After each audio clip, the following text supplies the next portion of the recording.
Okay. Oh God. That was unnecessary. Jesus.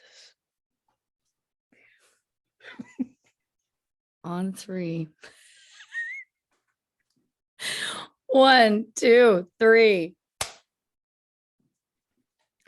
Welcome to this episode of True Crime and Cocktails. We're so glad you're here. As always, I am your host, Lauren Esch. And as always, I am joined by my co-hostess with the mostess, Christy Oxborrow. How you feeling? To sum it in a single word, I'm a boob.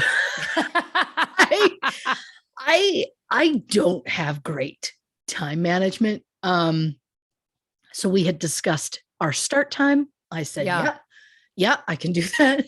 And about 2 to 3 minutes before that start time, you were like, okay, I'm just about ready. And I just did like oh, yeah, thing is, I'm going to need like 10 to 15 because I'm sitting in the 7-Eleven parking lot because I knew the time. Yeah. And I was like, yeah, I know the time. I've been to 7-Eleven so many times. I know how long it takes to get from my house to there in the store and back. I know the time frame. Yeah. And yet I look up at the clock and I'm like, I should leave now because I know the time frame. And in my brain, I go, nah, we got this. We got this. We can defy the odds of physics. This body does not defy the odds of physics. I can't do that.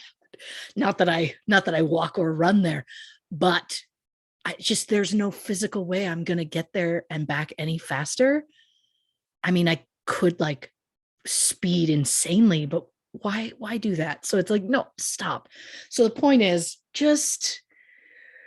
I'm just I thought my time management would get better as time went on, but the more children I have, the worse it gets. So if someone's like, hey, you should be here for 7, you're going to be lucky if we're rolling in at 7:15. But I think that's normal. I think there's like a 15-minute grace. I think that's, it should also be noted that we had agreed to record earlier and then we had to push it because I needed to take a nap. So I also think we're both culpable in all of this. That's also something. But you needed the nap because this is going to end up running late. So God knows you needed the nap. And so it's just, I could have gone earlier or just been like, hey, tack another 10 on that nap. I'll be back. You know what I mean? But there was no part of my brain that was like, I'll be late. I was like, I won't be late. I did the math. No, I didn't do the math, or I did the math, but incorrectly. So it's like, just look at it. And like, I looked at the clock and was like, oh yeah, I can make it. Well, I can make it to the store, but I can't make it back. And I can't start the show at the store. This is why we need time machines in general. Like if we could have some sort of, or like transporters, that's the dream. Oh, the Star Trek, just like walk into a machine, you're suddenly all these little like bits of cyber dust or whatever the heck it is. And suddenly you're magically somewhere else. I heard that in the original Star Trek, they created that effect by filming super up close a glass of water with sparkles in it. No kidding. That's what I heard. Don't quote me. I'm not a historian. I like that. That's a historian that would do that. A television historian. That sounds like a dream. Oh, that's up your alley for sure. For sure. What a dream job, because I would love to be like, I am a television historian. I majored in Friends. Like, yeah. And I minored in supernatural. Right. What a dream. Yeah. For those wondering also, I'm not sick. My voice is just tired. I haven't been sleeping well. And the first thing that always goes is my voice. And then it was like, I'll have time to catch up on my sleep. And I didn't. So anyway, this is what you get. Real Kathleen Turner over here, which, I love her. I remember I used to have real problems with my voice and I got nodes. I got vocal nodes years and years ago. due to acid reflux of all things. Oh. But anyway, I remember at the time there was a guy I was dating and he's like, your voice is so sexy. And I remember being like, it hurts. Like I was like, don't compliment this. It's painful for me. But anyway. I just love that. And that's like when Phoebe got a cold. Right. On Friends, and suddenly she was singing deeper and people were super into it. And then she was desperately trying to get the cold back. Christy Oxborrow, TV historian. It'd be a dream. What a real dream. I got to ask you before we move on, what you drinking over there? Yeah, I mean, you've already tipped your hand that you were in the 7-Eleven parking lot, so I think we might know. I did. I wasn't feeling particularly boozy today because we did a brunch over on Patreon yesterday. I don't know, the days blur. The day before yesterday, I had a lot of margarita. So I'm sticking with a Slurpee for tonight and some water just to keep the system going. You know what I mean? Well, listen, I also, if you haven't heard from my voice, desperately need to hydrate, but that doesn't mean I don't have a Diet Coke going because I also got to stay awake. But don't worry, tumbler of water and a tangerine LaCroix. Because again, we got to take it where we can get it. You like a trifecta. I like to have 3 beverages. That's my safe space. Yeah. Now, of course, this episode of the show is Lou Pearlman. We're going to be talking about Lou Pearlman. Now, if you don't know who he is, we'll get to that in a minute. But Christy, I know that you had something prepared for the opening of the show. Yeah. I mean, I was going to say, don't get excited, but no, fuck it. Get excited. Cause this is fun. This is going to be fun for somebody. Great. We are going to talk a lot about boy bands in this episode. I even made myself a boy bands playlist and listened to it during research, and what a joy. I love it. So many throwbacks. It was just a real treat. And I thought, there are so many boy bands. What if we play like a this or that type game where I give you 2 options and you got to pick between them? And I love it. I put the first few in random order. Okay. There's 4 at the end that I put them in such a specific battle that I've given each of those a name. Wow. Because of course I have, because I was trying to show my reasoning for putting those 2 specifically against each other. But again, there's no wrong answers here. No, I know. But if I could, just using your own words back to you, it sounds to me like what you've created is a boy band battle. Oh, I like that. Again, that voice is working. Battle of the boy bands. That might be better. You may have missed a calling as a shock jock. Look out, Howard Stern. I feel like I would be the world's nicest shock jock. Like I'd be that's my bit. You know what I mean? Yeah. Yeah. I'd be like, oh yeah, when you were dating him, did you guys have lots of beautiful experiences together? Sounds nice. Look, I'm already subscribed to the show, so you just need to get it started. Yes. Oh, Lord. Well, there's not a lot of these. I know there's a lot of boy bands I've left off. That's fine. I only had so much time. But first options. Yep. 5 Seconds of Summer. Okay. Or The Wanted. Oh, I'm going to be 100% honest with you. Don't remember either of them. Okay. Well, you'll love this. 5 Seconds of Summer. Young blood. And you want it. And you want it. And it's not me. No. Okay. Yeah. And I love that I genuinely wrote these down just in case. The Wanted. I'm glad you came. And then The Wanted. I choose The Wanted. Okay, I love that song. Yep. I knew writing down song titles would come in handy. Yep, you did. I'm so sorry that I had to sing it. Or you're welcome. Depends on your type of thing.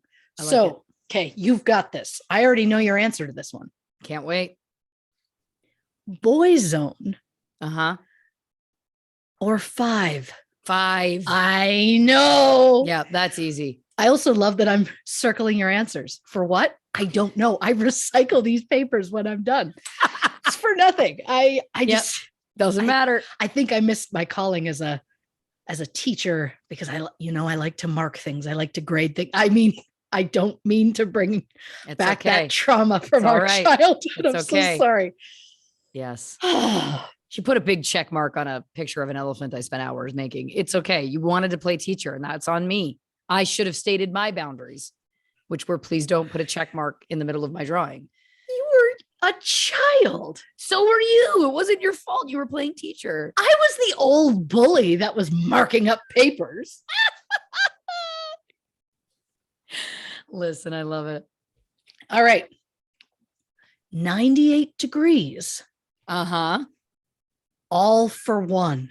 98 degrees. Oh, yeah. Easy. I also don't know what level of like that was going on. I know. Over here. I know. I know. I don't know. Again, boy bands is like a next level for me because I felt I wasn't allowed to enjoy them in their prime. Right. I felt like I was teased horribly for it. So I would just crank the Rage Against the Machine and the Korn and be like, I'm a badass. I don't care. I wasn't. And I denied myself listening to it because I had to be like, they suck. And then I grew up and went, wow, that slaps. And then all of a sudden, here we are. I'm now sitting here like an old timey bad guy tying someone to tracks. Every shock jock needs a sidekick. So don't worry. You got somewhere to use it.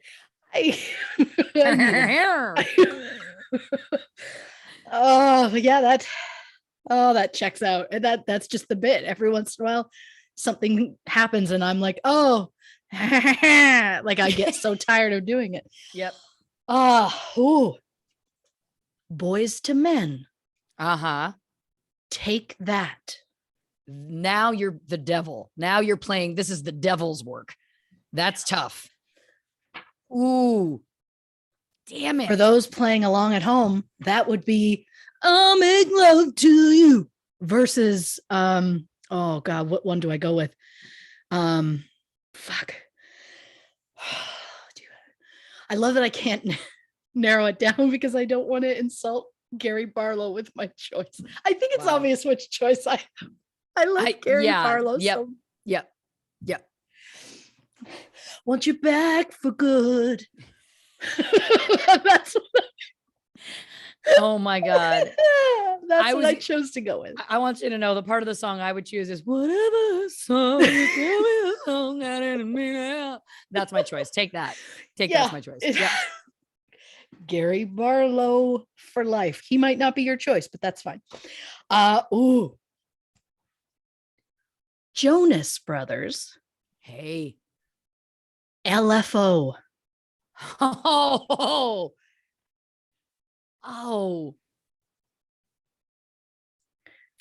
They had that summer song. Summer Girl. I'm gonna Girls say Get Fly in the summer. In the summer. I like girls who like Abercrombie. And being Fitch. Yeah. That was cute. Yeah. I'm gonna say them. Great. And some people might be like, Jonas Brothers aren't a boy band because they play their own instruments. Well, look, I Googled boy bands to make sure I had a nice variety of things I wasn't forgetting.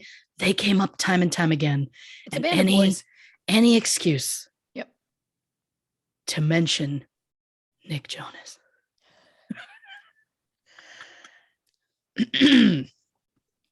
Got hot in here. Menudo. Oh, sure. Deep cut. New Kids on the Block. Wowzer. I mean, New Kids on the Block. Yep. That checks. I was a big fan. I had their sleeping bag. I mean, what more do you need? I have the backpack in my background. Yep. So I get it. We both had a doll. Yep. We had dolls of the brothers. Yeah, which makes sense for us. Which does make sense for us. Yeah, that makes absolute sense. Oh. One Direction.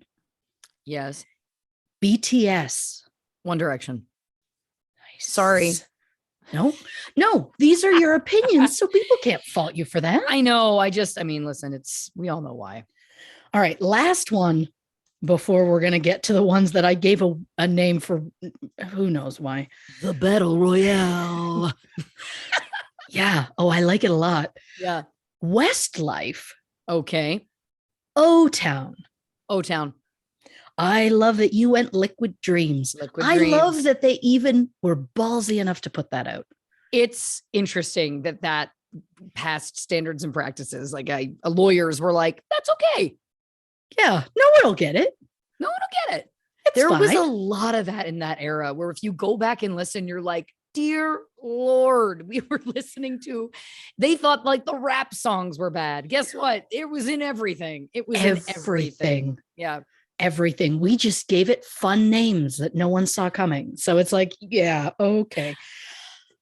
Like the amount of times you listen to something now and you go, oh yeah. Oh God. Yep. Because you were like 12 and you're like, this isn't fair. Nope. Okay. This one I've simply titled Old School. In the boy band battle royale. Oh, I like this. Again, look out for these shock jocks coming to an area near you. 97.5 WKRE. Oh, I like that a lot.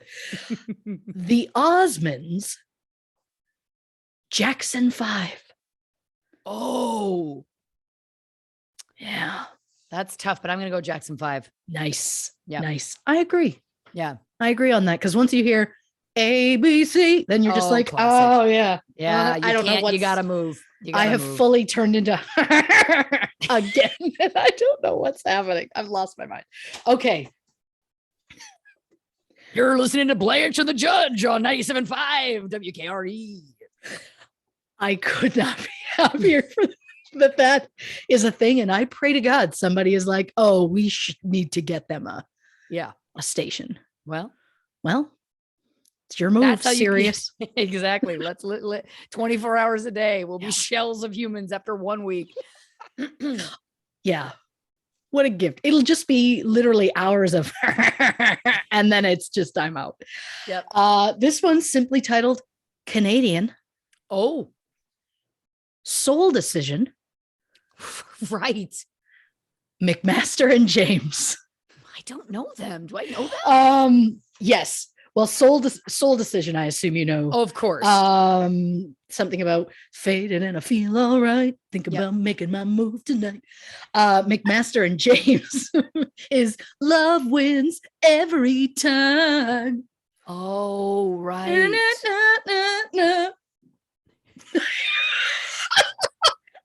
That was helpful. I mean, I want to pick that one just for your performance, but I have to say Soul Decision. I have to. You go with your heart. Yep. Not with the star search that's trying to happen right now. Yep. Okay, 2 more. Border Battle. At the Battle Royale. The Moffats. Oh, yes. Hanson. Wow. Yeah. Yeah. You know, that's tough. It should also be noted that, you know, I didn't listen to any of this. I don't want to offend anyone, but I'm gonna say do you need a sample? No. Homegrown, the homegrown gang, the Moffats. Nice. I gotta do it. Memory is what I feel. Although if I'm being honest, Bang Bang Boom was their big hit for me in my heart because I could listen to that forever. Although Hanson, come on. Oh yeah. Okay. Final one. And it's the whole enchilada, the big thing. This is what I've considered the ultimate battle. Yeah. Backstreet Boys. Mm-hmm. NSync. I knew it. I knew it was all coming to this. It has to. It has to. I knew it.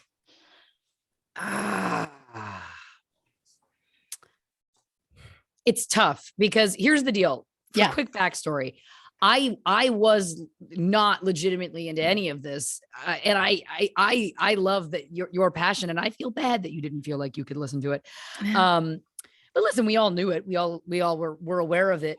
But Yeah. here's what happened. I started to have this, like, in my mind, like, kind of ironic thing for NSYNC at some point in high school. Mhm. And I thought it was like kind of punk rock because I liked punk rock, to like have NSYNC stuff as like a bit. I thought that was like funny.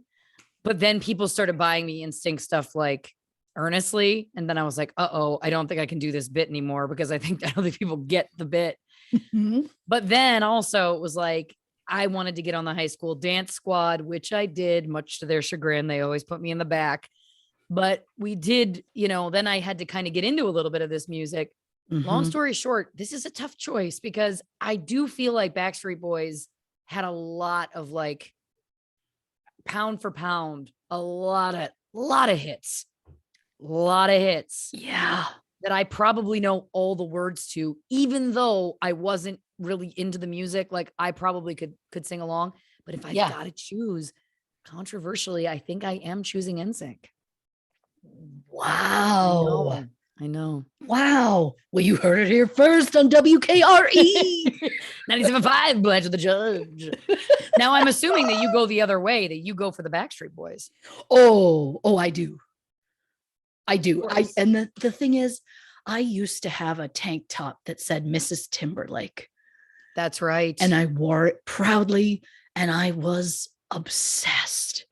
And so you think I'd go that way. But over time, he has revealed himself to be who he is.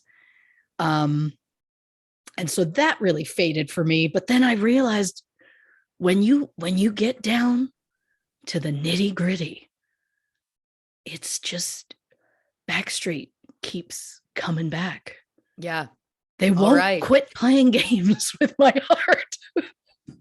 It's really hard for me to choose. To be honest with you, I should probably say Backstreet Boys. I think I know more of their songs. I think I like their songs more. I think I just have it like programmed in my own head about NSYNC. It's Sophie's choice. I'll say that much. Look, you know what? Again, on this paper that I'm going to recycle, but still felt the need to mark off, I circled both for you, because thank you. You get the special teacher's pass. I said, which one? You said both. I went, understood. Here's what I would like to say, though. Yeah. This is unrelated to all of this. And I am not suggesting that I feel like it was an omission that this was not included. But I want to give a shout out to the song When the Lights Go Out, which I believe was by the band O-Town, if I remember correctly. It was by Five. That was by Five? What the fuck did O-Town do? O-Town? I'll check my list. Anyway, well, O-Town. Oh, because I want it all or nothing at all. That's all we can afford. All right. Scrap my shout out to O-Town. I want to give a shout out, and I'm glad I chose Five. That song holds a special place in my heart. That song holds a special place. Well, because it's if you've got Five, you're either When the Lights Go Out or If You're Getting Down, Baby. I feel like they were kind of aggressively sexual in a way. Slam dunk the funk. Yeah, they 100% were. Again, this has been my vibe the entire time doing this. Like, some of this, it's like a con man. So it's not as, like, gritty as some of the stuff we do. So I don't feel bad listening to this. And then you get into stuff that you're like, I should not be joyfully listening to anything right now. But right. What a treat to what a treat to be able to force the dear listeners to listen to me sing through it. I loved all of that. And I've also written down Five and put a star beside it, because I know what I'm going to be downloading later to revisit.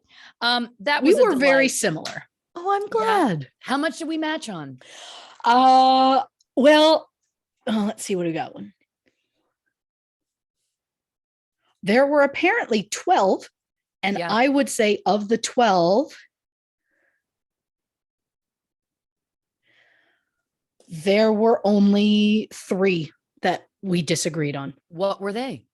I would have said 5 Seconds of Summer because Young Blood is one of my lady jams. Had no idea. It is what it is. Sure. I would have said Jonas Brothers. Of course. And I would have said Westlife. Because they're flying without wings. Everybody's looking for that something. Like, I can't. Westlife for life, man. I don't know what that means. Yeah, man. Yeah, dig, man. This episode has broken me in a whole new way. What I love again is that this is also what we do on our spare time for fun. So we're really just giving the listeners a real look behind the curtain. Yeah. This is us in person. Yep. Random songs. Yep. One of us going like, what is that? What is that? Yeah. Yeah. There's a lot of time spent doing that. Yeah. Yeah. Well, you're welcome. Here we go. WKRE 97.5. God, I hope thank you never goes away. But you know that I'll force it. Thank you for your battle of the boy bands. That was a romp. I loved it. I am so happy and also so sorry that so many songs couldn't be stopped. Never apologize. That's what I do on this show 99% of the time. It was time for you to have a turn. You're a talented singer. I just come in with the heart. There isn't the talent to it. It's just like, you don't want to hear me sing Adele with all I have. You don't. I'm telling you. On the contrary, right, I look forward to the karaoke night where I get you drunk enough to do it. What a gift. Yep. We're talking Lou Pearlman in this episode. In case you are unaware, there is a direct connection to boy bands, as we've been alluding to for the past little bit, but here is a synopsis for yous. To the public, Lou Pearlman was the jovial, middle-aged man responsible for the boy band craze. Lou is credited with creating the groups Backstreet Boys, NSync, LFO, O-Town, and more. But what many people didn't realize was that Lou Pearlman was a con artist who managed to pull off one of the largest Ponzi schemes in American history. So, how did Lou Pearlman manage to create some of the most famous groups in pop music? And why did he end up in court battles with some of the very groups that he created? And how did Lou Pearlman go from being a huge figure in the music industry to conning seniors with a phony investment company? Christy Oxborrow investigates. One thing I didn't mention in that synopsis, because I didn't know if I'd have time to squeeze it in my notes, but I did. We're going to take a turn at one point. Okay. Ladies, gentlemen, people, we are going to take an unexpected, darker turn. So if you're like, oh, this is going to be a boring one about a con, it gives. I think I speak for everybody when I say we can't wait. And with this in mind, I give a disclaimer. This episode will contain mentions of sexual abuse. Trigger warning for those who need it. So Louis J. Pearlman was born June 19th, 1954 in Queens, New York. He was an only child raised by doting parents. His father, Hy, ran a dry cleaning business, and his mother, Renee, was a school lunchroom aide. Lou claims that his entrepreneurial spirit was present from a very young age. He claims he ran a lemonade stand at the age of 8, and that at 10, he created a paper delivery business that included a group of neighborhood kids on his payroll. Lou claimed that an older mentor offered to sell Lou his paper out for $500. So Lou went door to door, collected money from all the subscribers in advance in order to raise that seed money. He then hired local kids to deliver the papers for him and even asked each subscriber how they wanted their paper delivered, whether it was stuck in the door or under the front mat or however, in order to personalize their service. Then Lou said he went a step further and made a deal with Dunkin' Donuts so people could have donuts delivered with their Sunday paper. He claims that he made back that initial $500 and then some. It's a story that Lou told people every time he met someone new as an example of his incredible ingenuity and entrepreneurial forethought, even as a child.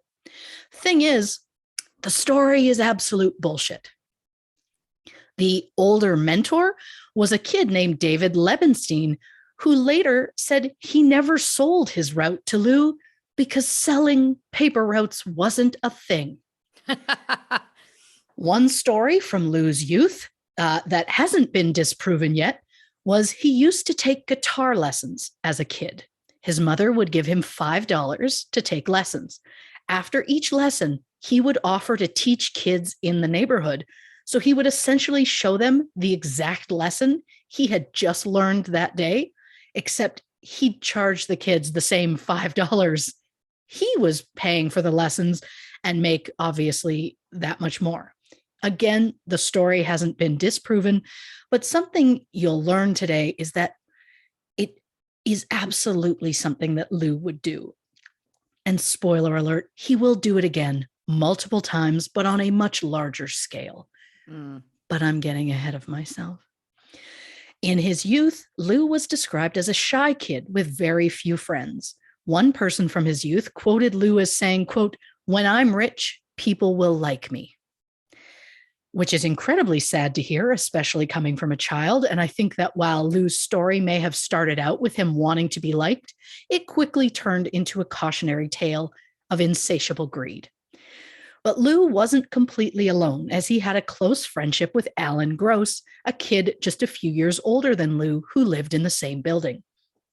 In 1964, around the age of 10, Lou said he was looking through his bedroom window when he saw the Goodyear blimp landing at the Flushing airport. The blimp was arriving as part of the World's Fair. Lou said that he was immediately enamored and went to the airport and begged the blimp men to give him a ride. When they told him only journalists or special guests were allowed, Lou joined the school's newspaper to gain journalist credentials and ended up getting that ride. Lou then volunteered at the hangar doing odd jobs. But once again, Lou's version of the story and the actual version of the events are two different things. Lou did see the blimp from an apartment window, but it wasn't his window. It was the bedroom belonging to Alan Gross. According to Alan, Lou lived on the other side of the building, meaning the airport couldn't be seen from Lou's window. But when Alan spotted the blimp, he brought Lou over to see it. Alan also claims that he was the one who was working for the school newspaper and that Alan was the one who used his credentials to get a ride, offering to bring Lou along with him. And it was Alan who did odd jobs at the hangar. He would often bring Lou with him, but according to Alan, Lou would just sit and stare at them.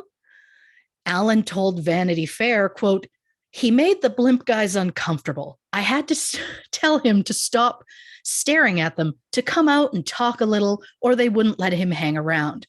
That's really when he started coming out of his shell. You know, sometimes I feel like the Dr. Frankenstein who created the monster." Oh, wow. Yeah. The idea that Lou used other people's stories as his own is to, in a way to make himself seem more impressive in his youth is so sad to me. And it is the only time in this story that I will ever feel any shred of sadness for Lou Pearlman. Lou and Alan remained friends for years until Alan went to Syracuse University and Lou went to Queens College. Lou enrolled in accounting classes, and for one class, Lou had a project to come up with a full business plan for a fake company. So Lou used the concept of a helicopter taxi service in New York, and it's a concept that Lou never gave up on. After college, Lou and Alan were reunited, and with Lou's business plan assignment, the pair decided to go into the aviation business. Both Lou and Alan had remained obsessed with blimps into their adulthood, calling themselves helium heads and balloonatics. Yeah, it's adorable. I don't hate the wordplay. I'll say that. I know. I love it. And for those who may be wondering, those are not names they made up themselves. The people who work with balloons for the Macy's Thanksgiving parade also consider themselves to be balloonatics. I have to say, balloonatics might be my favorite word I have ever discovered on this show, and I'm completely charmed by it. So since Al and Lou were both still into airships, they decided to go into business together, and they started the aviation company out of Alan's childhood apartment, 4C, the very place that Lou first saw blimps through the window. Lou convinced some Wall Street bigwigs who lived on Long Island to buy a helicopter, which Lou subsequently leased. How did he convince them? Well, apparently Lou was incredibly charming, but we'll focus on that in a bit. In an autobiography that Lou released in 2002, which we'll get into later, Lou claims that he made his first million at the age of 21. Did he? I doubt it. This would have been like 1975, and I doubt that he managed to make a company and get $1 million out of it within the first year. So again, you just take everything Lou says with a grain of salt, but unfortunately, many people learned that way too late. Yep. And while Lou was interested in the helicopter business, his heart was still with blimps. So in 1978, Lou reached out to Theodor Wollenkemper, a German industrialist who was known for building the best blimps in the world. Now, Lou got word that Theodore was traveling to the United States around his 50th birthday. So 24-year-old Lou mailed Theodore a 2-foot-tall, glittery birthday card, along with an invitation to dinner. And for reasons we may never know, Theodore said yes. Wow. Yeah. Lou picked Theodore up at the airport and escorted him to dinner in a helicopter. And where do you think he took him for dinner? When they're flying around New York in a helicopter, no pun intended, but the sky's the limit. Whatever place you guessed, I guarantee it was incorrect, as Lou took Theodore for dinner at a little place called Apartment 3C, aka the home of Lou's parents. His mother cooked. Yeah. Yeah. What? Yeah. Some people might be charmed by a home cooked meal. It's just wild that he was, I got to really do something to win this guy over. Welcome home. And I mean, picking someone up in a helicopter, you think, oh, wow, we're going to splash it out. And then it's like, also, where did they land? Is there a helicopter pad on the top of that building? It's unlikely. There's a lot of questions, but yeah, and maybe Theodore liked the idea of the home cooked meal or was simply charmed by how excited Lou was about blimps, but Theodore ended up inviting Lou to train at his blimp facilities in Germany. Lou returned to the United States in 1980, where he and his friend Alan Gross formed the company Airship Enterprises Limited, an outdoor advertising business where companies would be given the chance to place their logos on the side of Lou's blimp. Blimp side note. Lou Pearlman was, of course, not the first person to think of this concept. In 1916, the Goodyear Tire and Rubber Company purchased land near Akron, Ohio, to build a plant that could produce Zeppelin aircraft. In 1917, the federal government contracted Goodyear to build 9 Zeppelins for the United States military to use in World War I. But since their plant wasn't complete yet, Goodyear had to move the production to Chicago to fulfill their order. And when I say Chicago, I mean an area in the greater Grand Crossing and Woodlawn areas of the south side of Chicago that until the 1950s were known as White City Amusement Park. The park opened in May 1905 and claimed to be the largest amusement park in the United States. Wow. In July 1919, while transporting passengers in Chicago from Grant Park to White City, approximately 7.3 miles or 11.7 kilometers away, the blimp caught fire and crashed through the skylight of an Illinois trust and savings bank. 1 crewman, 2 passengers, and 10 bank employees were killed. Okay. After Goodyear's Akron facility was complete, it was finally used to manufacture airships, including more orders for the U.S. military. Goodyear made them 2 ships in the 1930s and 104 ships during World War II. The first blimp that Goodyear used for advertising was Pilgrim, which was also the first blimp to fly with helium as opposed to hydrogen, which is highly flammable. The flight took place June 3rd, 1925. Since 1928, Goodyear has named its blimps after the U.S. winners of the America's Cup yacht race. And as of March 2022, the Goodyear blimp is still used for advertising, but now it also captures aerial views of live sporting events. So Lou sees the success of Goodyear's advertising and thinks he can capitalize on the idea. Lou went around to various corporations looking for someone to be interested in his advertising service, and somehow he convinces clothing giant Jordache to lease his blimp. But the problem was Lou didn't have a blimp, but also couldn't afford one. So Lou used the money that Jordache gave him to use the blimp. He bought a used balloon envelope, which is essentially just like the long balloon part, from a man in California. Then he hired a New Jersey contractor to build an aluminum frame around it. The blimp was meant to fly to the New York harbor where Jordache was holding a promotional event. However, when the blimp took off on October 8th, 1980, it flew less than a mile before it crashed in a garbage dump in Lakehurst, New Jersey, which is the same place where the Hindenburg disaster occurred. No shit. Historical side note. On May 6, 1937, the Hindenburg blimp was attempting to dock at the Naval Air Station in Lakehurst when it caught fire. 35 of the 97 people on board died, as well as an additional fatality on the ground. On May 3rd, the ship had left Frankfurt, Germany, on the first of 10 planned round trips between Europe and the United States. In the previous year, the Hindenburg had made 10 trips to the United States.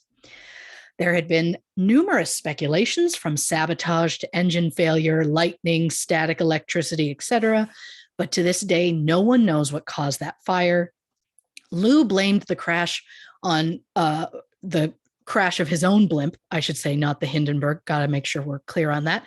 On the excessive weight of the gold paint, which Jordache had insisted on. Oh, sure. News reports claimed the paint was made from $50,000 worth of real gold. Jordache sued Lou. Lou sued Jordache. And after 7 years of legal battles, Lou was awarded $2.5 million in damages. Wow. So Lou's blimp fails spectacularly, and soon the crash is all over the news. So you'd think that would mean his business was destroyed. But the thing about Lou, even though his blimp was shitty, before the crash, he had it insured for $3 million. So after the crash, he made a large chunk of money, which makes you wonder if maybe Lou planned the crash all along, allegedly. Wow. When his business partner and childhood friend Alan Gross brought up concerns to Lou, Lou said, quote, "There's certain things you should stay out of, because by opening up doors, you could ruin it for everybody." Oh, wow. Yeah, Alan took to like starting to record their phone calls. Never a great sign. And yeah, Alan. Oh, poor Alan. Lou takes his insurance money, gets himself a penthouse apartment in Queens, turns Airship Enterprises into Airship International. In 1985, Lou rounds up his family and friends and holds a private meeting on a high floor at a skyscraper on Wall Street. And partway through the meeting, he dramatically opens the curtains to reveal a blimp and tells everyone that's the blimp he's going to buy. And suddenly he has a bunch of willing backers who help him raise $3 million. Lou uses the money to buy a 13-year-old blimp from Theodore Wollenkemper, which puts him on the radar of Julian Bencher, a charming 22-year-old British heir. Julian looks over the financials for Lou's airship company and becomes its second largest shareholder. Soon after Lou buys this blimp, he secured a contract with fast food heavyweight McDonald's. Very proud of how I put that. But in the late 1980s, Lou started to lose interest in the business. So when the blimp got destroyed in a windstorm in San Antonio in 1989, Lou was looking for other ventures to try out. After purchasing a 6,000 square foot vacation home in Orlando, Florida in 1989, Lou decided to move himself and his entire operation to Florida. So in July 1991, he moved to Orlando and brought his publicly traded company, Airship International, with him. Julian encouraged Lou to expand his new business, so he purchased 4 more blimps, including one from a British company. Lou then secured contracts with MetLife, Gulf Oil, and SeaWorld, to name a few. Lou started another company, this time a private one called Transcontinental Airlines, also known as Transcon Air, with the purpose of leasing aircraft. Lou said that his partner in the business was none other than German blimp manufacturer Theodor Wollenkemper.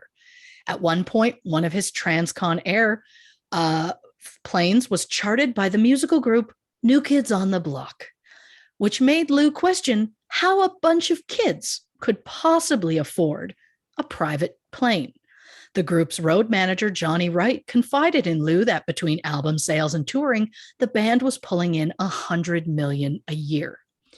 Lou's appetite for spending grew as he would hire private helicopters and jets to take him on his business trips, and every meal, which seemed to include 10 people every time, was always put on the company's tab. So Lou was looking for a way to get money rolling in to keep up with this new lavish lifestyle.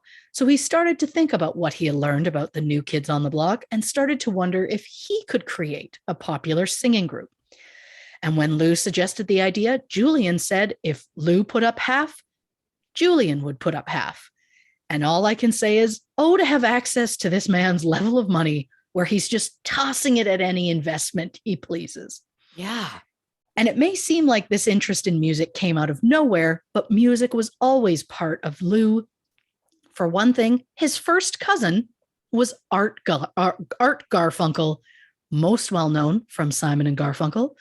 Apparently, Lou bragged to kids that Garfunkel would show up at his bar mitzvah. None of the kids believed him, but curiosity got the best of them, so they showed up. And sure enough, Garfunkel did make an appearance. And if you think about it, it's just really sad that he was like, there's going to be a famous person there. You have to come, instead of just going for the kid. Lou was also a singer and a guitarist in the band Flyers. Lou claims they once opened for Kool and the Gang, but shockingly, I couldn't confirm that. Again, with his track record, I'm slightly skeptical. In early 1992, Lou put an ad in a local newspaper, the Orlando Sentinel, looking for teenage boys who were interested in being in a band. One of the first to reply was Denise McLean, who believed that her son was what Lou was looking for. 14-year-old AJ McLean went to audition for Lou in his living room and was signed on the spot. Dozens of other boys auditioned, but no one else seemed to be the right fit. Then in January 1993, Lou put an ad in the Blue Sheet, which was basically classifieds that came through the mail for people in the entertainment field. The ad said that Louis J. Pearlman, entrepreneur, was holding open auditions for new kid type singers. The auditions were held at Lou's Blimp Hangar, which was south of Orlando in Kissimmee. Now, it turns out that theme parks in the area were full of male singers and dancers who were ready to join a group like that. And hundreds of hopefuls turned up at the auditions. 19-year-old Howie Doro went to the auditions and was signed immediately. Lou's driver knew someone who brought in 21-year-old Kevin Richardson, who was working as a tour guide at Disney World at the time. Kevin brought in his cousin, 17-year-old Brian Littrell. 13-year-old Nick Carter auditioned at both Lou's open auditions and for Disney's The Mickey Mouse Club. Nick was given the choice between joining the new group or joining the Mickey Mouse Club with a $50,000 contract. And as we all know, Nick Carter chose the band. Wow. Fun fact about Nick Carter, he has a small background part in the 1990 Tim Burton gem Edward Scissorhands as a child playing on a slip and slide. I got to revisit that. Yeah, his comment was, it's very small. I'm very in the background. Like as soon as someone mentioned it to him, he was like, oh, I don't know, but we have to see this and zoom in as much as possible. Yes. So with Lou set on all 5 band members, the group Backstreet Boys was officially formed, named after Orlando's Backstreet Flea Market. Their first performance was at SeaWorld in May 1993, after which they continued with shows at malls and amusement parks. Out of his depth, Lou brought in Johnny and Donna Wright, who managed the New Kids on the Block, and within a year, Backstreet was offered a deal with Jive Records. But when their first single, We've Got It Going On, was released, American radio stations mostly ignored it. So Lou took Backstreet to tour throughout Europe, and the timing couldn't have been better. In February 1996, the British boy band Take That announced that they were breaking up. Oh, yeah. So when the Backstreet Boys showed up, there was already a massive boy band fan base looking for new material. And when Backstreet's debut album released May 6, 1996, it became an immediate hit. Fun fact, Backstreet were close to getting signed by Mercury Records, and John Cougar Mellencamp complained that Backstreet would dilute the label's credibility. He threatened to leave the label if Backstreet were signed. So Mercury passed. Wow. I had no idea he was that powerful at that time. And just for reference, Mellencamp has sold over 60 million albums worldwide, which is incredibly impressive. Backstreet Boys have sold over 130 million worldwide. And to that I say, was it worth it, Mercury? Anyhow, another fun fact, people claim that New Kids on the Block couldn't actually sing. And to those people I say, keep their names out of your whore mouths. But because of this, whenever Backstreet Boys performed, they always did at least one song a cappella to prove that they could sing. Because if you say what you will about Backstreet Boys, those boys can fucking harmonize like nothing. So I'll say that. Can. So while Lou is working to make Backstreet Boys a household name, even before they're making money, Lou can see the potential. He decides, why put all his bets on just one group? Why not see if he can make it happen twice? So back before Backstreet released their album, Lou was secretly making a second group. In 1995, Lou saw 23-year-old Chris Kirkpatrick and his doo-wop group perform at Universal Studios. Lou approached Chris after the show and said he would bankroll the group if Chris could find more members. Lynn Harless, mother of 14-year-old Justin Timberlake, heard that a boy band was being put together, so she put a tape together and sent it in. Justin suggested his Mickey Mouse Club co-star, 19-year-old JC Chazé. Oh, yeah. I was just mentally transported back to the Mickey Mouse Club. It's fine. I'm okay. Yes. 18-year-old Joey Fatone was then added to the group as he was friends with JC when JC first moved to Florida, and he already knew Chris because they both worked at Universal. Justin's vocal coach recommended 16-year-old Lance Bass as the 5th member. Apparently, a guy named Jason was first offered the spot, but after practicing the group, he left claiming that he didn't, quote, like the direction they were going musically. Okay. Yep. Maybe he was looking for a harder, like 5 vibe. I don't know. Wow. I know I am. It is what it is. When Justin's mom heard the group sing together, she said they sounded so in sync, and the name NSync was born. Lou had the boys all move into a house together so they could bond and so that Lou could handle all of their bills. He told them he didn't want them to worry about work or school. He provided tutors for those still in school, as well as vocal lessons and dance lessons. Lance Bass said when he joined the group, he didn't know how to dance, and he had to be taught before their first gig just 19 days later. Whoa. They performed 4 harmonized and choreographed songs. The boys all described Lou as generous and dedicated, with a drive to see the boys reach their full potential. They said he was like a big kid and was considered to be one of the guys. But at the same time, Lou was a father figure for them as they'd go to him with their problems, and he would take them all out to big family dinners. They even started to refer to Lou as Big Papa, as he preached to the boys that they were a family. Lou lived in a 12,000 square foot waterfront mansion in Windermere that was dubbed Cheyne du Lac. It had a boat dock on Lake Butler, a hot tub, pool, sauna, steam room, tanning beds, and a media room. The walls were covered with framed gold albums. It turns out a lot of them were fake. Oh my God. He bought CDs that, you could write on. And if you turn them back and look at the underside, a lot of them were gold. And if you put them in the frame that way, it looks like a gold record. Not the point. Lou invited the boys to use his house whenever they wanted, including to use wave runners or throw parties. They often brought friends over and were told to treat the place as their own. Again, feeding those kids the illusion that Big Papa cared about them. Without Backstreet Boys knowing, NSYNC flew to Europe, where they spent just over a year touring and promoting.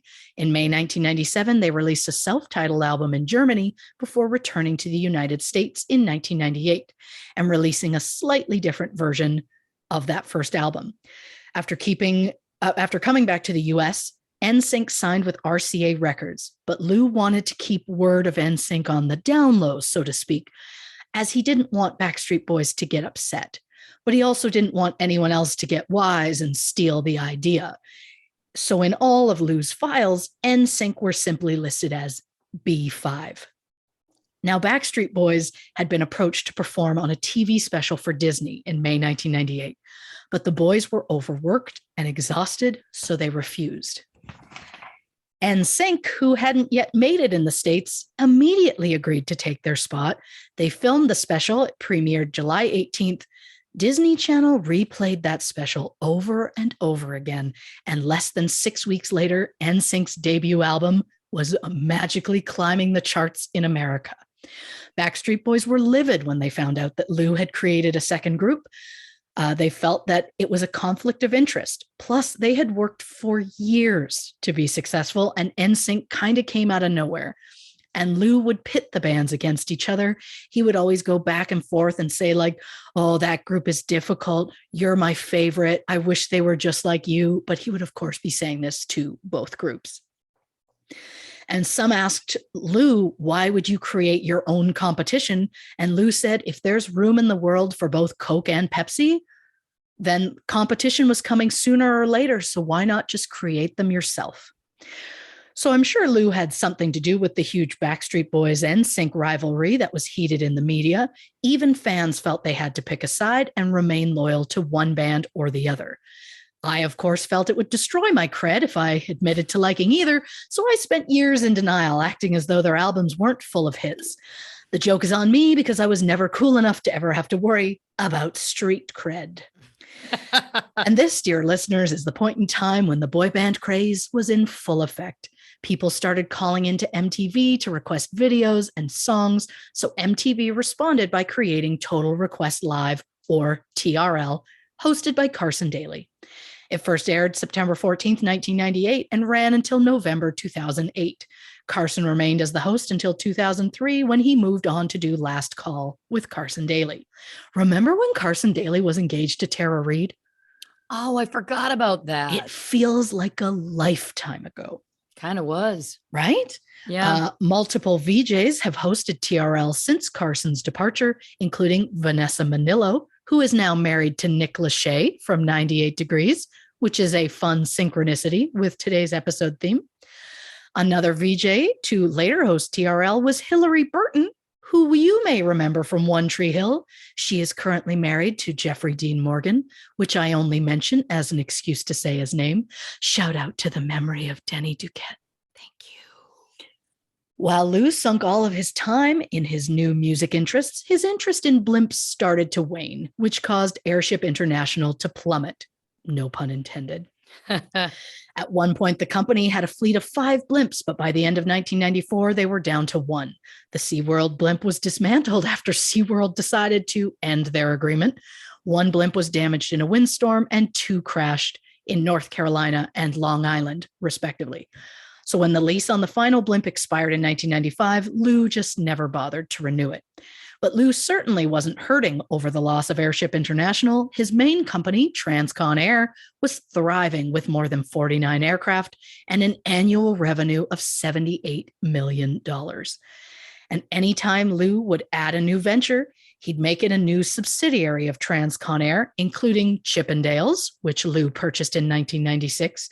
Oh, wow. Backstreet Boys, NSync, Transcon Records, Transcon Studios, jewelry stores, a small chain of New York pizza department restaurants, some TCBY yogurt franchises, and Lou's own Pearl restaurant.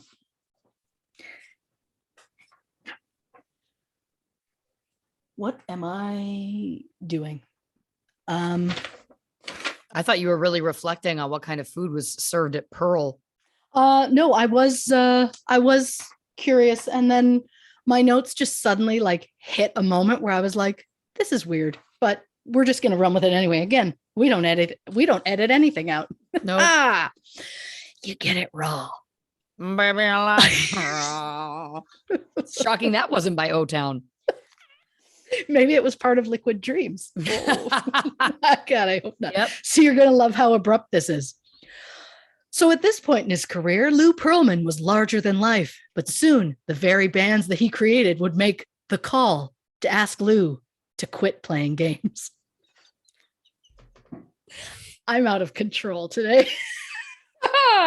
Out of control or vibrating at a level that makes me happier than I've ever been. Well, listen, dear listeners, you're listening to Blanche and the Judge on 97.5 WKRE. We're going to take a quick break right now. So go get yourself another drink, hit the can, and we're going to be right back with more of this boy band blowout on True Crime and Cocktails. Hold on. Mm-hmm. Okay. Where are we? There. Doing great. Thanks so much. All right. On 3. 1, 2, 3. Welcome back to this episode of True Crime and Cocktails. Of course, we're talking Lou Pearlman. Before the break, Christy made a amazing play of working song titles seamlessly into her closing line. I can't wait to see what's next. I didn't know if 3 song titles were enough. I knew 2 weren't, but I got 3 in there. Rule of threes, always safe. I couldn't have been happier. Did I chuckle to myself when I wrote that? I did. Well, it did. A couple of chuckleheads. Couldn't be happier about it. On WKRE. Blanche of the Judge, 97.5. I feel like we'd be in the San Francisco Bay Area because I think it has to be. It has to be. Feels right. Yep. I guess that's us. I feel like that's us in another life, but neither here nor there. So NSYNC had been working nonstop for a few years, constantly on tour, never getting a single day off. And up to that point, the only money they were making was a $35 a day per diem. So when Lou set up this big fancy check presentation, they were all so excited. Lou set up a dinner at a fancy steakhouse on Thanksgiving in 1998 with the entire group and all of their parents so he could present each member with their first big check. And you would think endless tours and selling over 10 million albums would mean a large chunk of money. But when the boys opened their envelopes, they discovered a check for $10,000. Oh my God. Inconsistency side note. As part of my research, I watched the Boy Band Con documentary that Lance Bass produced, in which he said their check was for $10,000. I also read Lance Bass's book, Out of Sync, which came out 13 years prior to the documentary and claimed that those checks were $25,000. Interesting. So you know that I'm immediately annoyed by inconsistency, especially when it's coming from the same source. I don't know if they lowered the amount for the documentary to make their situation seem worse. Even $25,000, they're still getting screwed financially. Just don't mess with my facts, Lance. Yeah. Did you think I wasn't going to read your book? Come on, I was going to read your book. The point is, whether it was $10,000 or $25,000, both are a lot of money. But imagine working 2 years straight without a day off, performing at sold out concerts all over the world, bringing in millions of dollars. and you get less than 1%, that feels wild. Suddenly, neither amount seems that much. And the grossest part to me is during all of this, Lou was on an episode of MTV Cribs. He showed off a money clip that he owned that he said was a gift from NSYNC. Lou's quote was, quote, "The problem is it's not big enough to hold it all." Then he showed off his Rolex, which he claimed was worth $250,000. And both of those things are incredibly gross to me when you realize at the time he was screwing the band out of millions of dollars. And Backstreet Boys were in a similar situation. They were selling out arenas and stadiums, working every single day, 18 hours a day. And yet most of them couldn't even afford to pay their own rent. Brian Littrell was the first member of the group to question the lack of money coming in. They had someone look over the contracts that they signed and were told, quote, "This is one of the worst contracts in music history." It was discovered that while Lou had collected several $1 million between 1993 and 1997 from the group's sales, the actual Backstreet Boys each made about $12,000 a year. Whoa. It can't be a surprise. None of the boys had legal counsel when they signed the contracts, as most of them were teenagers. But Lou hadn't done anything illegal. It was just fucking greedy as hell. Yep. He made it so that he was entitled to 30 times what the boys were making. Managers tend to get a specific amount for managing. Lou was getting that plus a piece of record sales, tours, merch, everything. Brian sued Lou, and in May 1998, the remaining Backstreet Boys joined the lawsuit. And that was when they learned that Lou Pearlman was being paid as the 6th member of the band. Lou made himself the 6th Backstreet Boy, so therefore he would make the same amount they did. He told them this meant they wouldn't have to pay a manager or the record company, so the boys, who again were mostly in their teens at the time and had no experience with contracts, thought it was a great idea.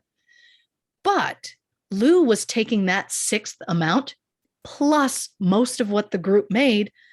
It also meant Lou received 1/6 of the royalties, which is typically just for artists. And the lavish dinners that Lou would take the boys to, the ones he called family dinners, turns out that he was charging the dinners to the company, so the boys were unknowingly paying for those dinners. The boys felt ripped off and hurt as they trusted Lou completely. And when they mentioned their disappointment over the lack of money, Lou turned from the jovial, fun-loving guy to a cold asshole who said, quote, "Without me, you'd have nothing, so take 10% or nothing." That's wild. In court, Backstreet gave Lou the 1/6 that he had earned as the 6th member of the group, which was over $20 million. Again, that was his portion, and they were getting 12 grand. 12 grand's a lot of money, but in this case, come on. Not for that amount of work. Right? No. And then they cut ties with Lou completely. On the final day of the trial, Lou tried to get out of paying his own lawyer by telling him the funds were transferred to a specific bank in Germany. But then the lawyer discovered that the bank didn't actually exist, so he had to sue Lou to get his payment. Not so fun fact, Lou Pearlman's lawyer was J. Cheney Mason, who you probably know better as the man who defended Casey Anthony. Oh, God. Yeah, I wasn't really sad he didn't get his, that he had to really fight for his money, but neither here nor there. Members of NSYNC found that they were contractually entitled to half of what they brought in, but that their half was also subject to a commission. And just like Backstreet, Lou had made himself the 6th member of the group, so he was entitled to 1/6 of the touring money plus a 20% commission on touring. Lou also made sure that he was entitled to more than half of the royalties and merchandising and 100% of the publishing rights. And if that wasn't enough, he also got 10% of everything for business counseling. So NSYNC knew they were getting screwed, so they had a meeting with Lou to discuss their money concerns. Lou said that if he didn't get a decent enough return on his investment, he'd just disband the group and put his money into stocks. They tried to renegotiate, offering to give Lou 25% of their gross income earned, which included touring, endorsements, merchandising for the 3 remaining albums in their contract. They also asked that their money go through RCA instead of through Lou's personal Transcon Air company, and that Johnny Wright, who had been with them since the beginning, receive a management commission, which honestly isn't asking that much. Lou essentially could make more than each of the band members. But that wasn't enough for Lou. He said no. He didn't even bother to counter-propose to them. He just said no. So the band had lawyers look over the contract, and they found a loophole. The contract stated that if Lou had not signed the band to an American label by a certain amount of time, the contract would be void. Lou signed NSync to RCA, which was a division of BMG, which was a German label. Oh, wow. In short, NSync was legally within their rights to break the contract. But because he's a complete asshole, I said it, Lou decided to turn around and sue them. In October 1999, in a $150 million lawsuit, Lou sued the band for the name NSYNC, saying that he was NSYNC, not the band members. Keep in mind, at this point, the band had only been given the $10,000 plus $35 a day. So there was no way they could afford the $150 million judgment. They could barely afford to hire an attorney. And probably the worst part is that prior to all of these legal issues, the boys all described Lou as always laughing, charming, a big kid, and someone who made you feel important. And while sitting across from NSYNC at a lawyer's office, Lou appeared to be someone else completely. He looked at the group and said, "They've only got one more album in them anyway," which feels pretty harsh for a guy who kept pushing how much they were all a family. NSYNC took the issue to court, and fans formed a prayer circle outside the courthouse. Lou's lawyer argued that Lou had invested millions into forming the group, getting them voice lessons, dance lessons, etc. But the judge, who I love, looked at Lou and said, "Sir, my daughter has an NSYNC poster on her bedroom wall. You're not on that poster, they are. So don't stand there and tell me that you're the real NSYNC." And just like that, NSYNC won. On May 18th, 1999, Backstreet Boys released their second album, and their first without Lou Pearlman, called Millennium. The album included hits like I Want It That Way, Larger Than Life, and Show Me the Meaning of Being Lonely. And just to point out what goddamn rock stars those boys were, during the making of that album, not only had they come off this huge legal battle with Lou, Kevin lost 2 family members. Howie's sister passed away from lupus. Brian went through open heart surgery, and their producer died from stomach cancer. Jesus. Right? Millennium had the highest first week sales of any album at the time, or that is until it was surpassed by NSYNC's second album. NSYNC signed on with Jive Records, and on March 21st, 2000, NSYNC released No Strings Attached, which was their second album, their first without Lou Pearlman's involvement. It featured such hits as Bye Bye Bye and It's Gonna Be Me. The album set the record for first week album sales, and that record remained intact until the 2015 release of Adele's 25. Wow. Shout out Adele, because talk about fucking rock stars. And honestly, I couldn't be happier for both bands to put out some of their best work after they separated from Lou. I mean, I'm less happy for Justin Timberlake in particular, but that's just for a personal reason. #justice for Britney. Of course. Now, despite his numerous court battles, Lou's excessive spending was far from stopping. So he needed to find a new way to bring in money now that he lost his 2 biggest sources of income.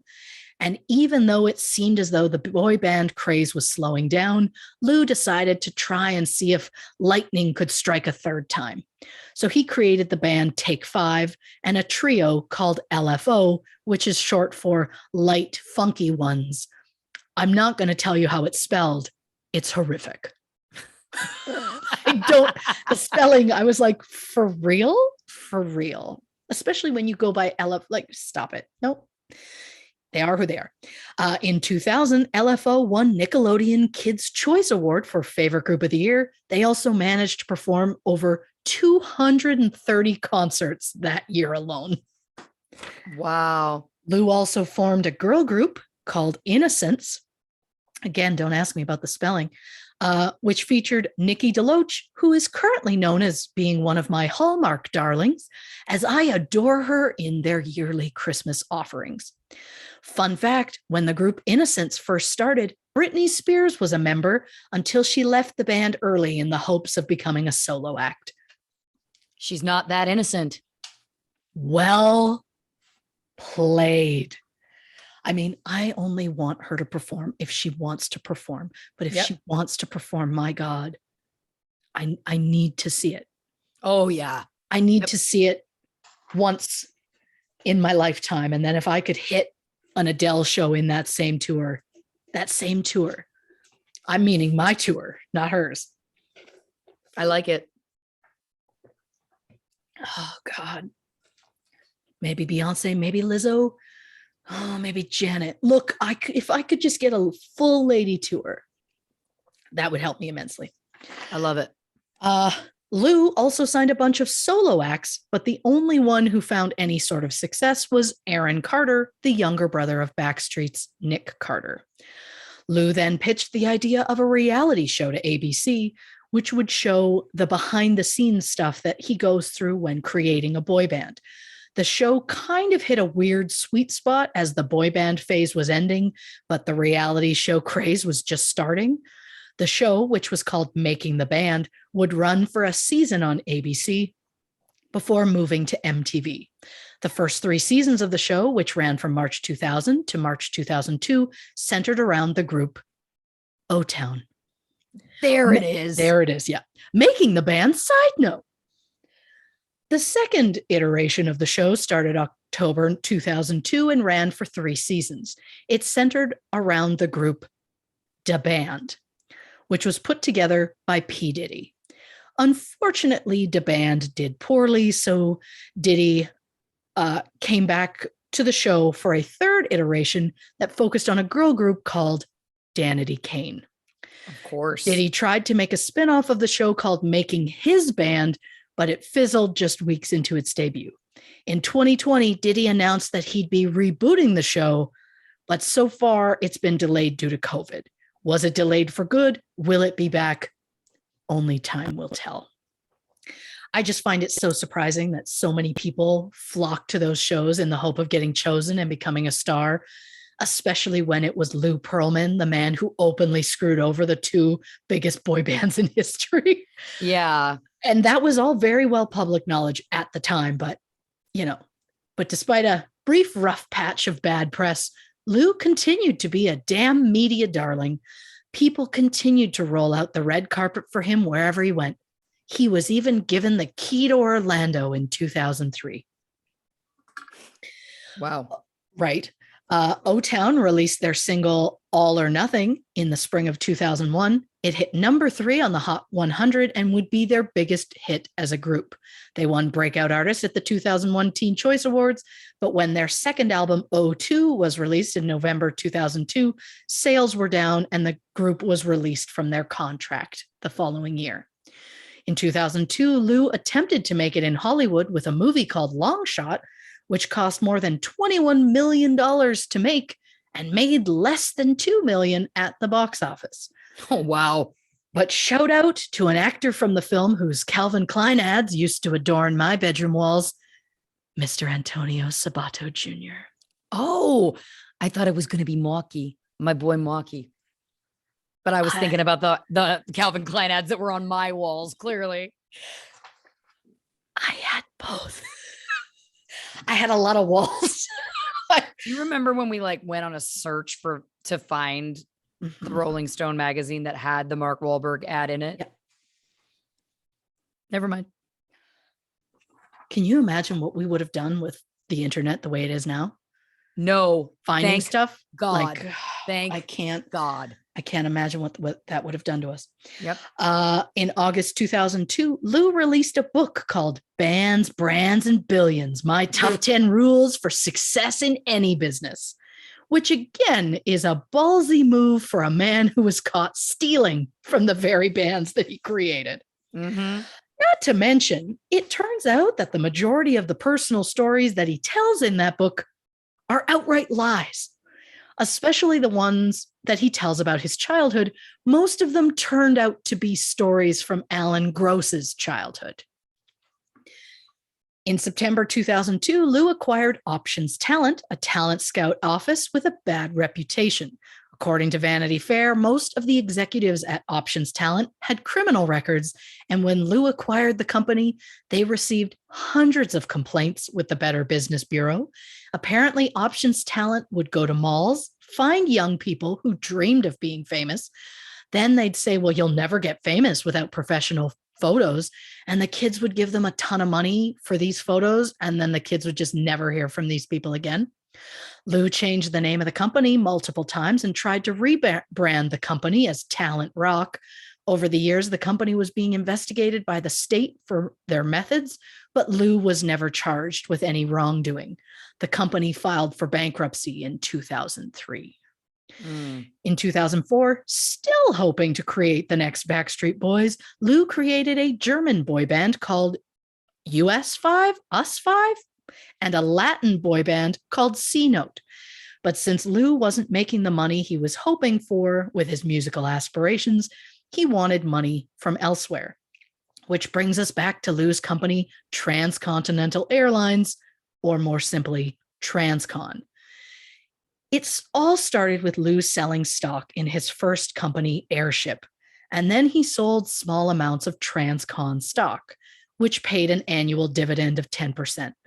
Then he offered investors the chance to get in on the ground floor of an ESA, which paid an annual return of 8%, but it was a more solid investment.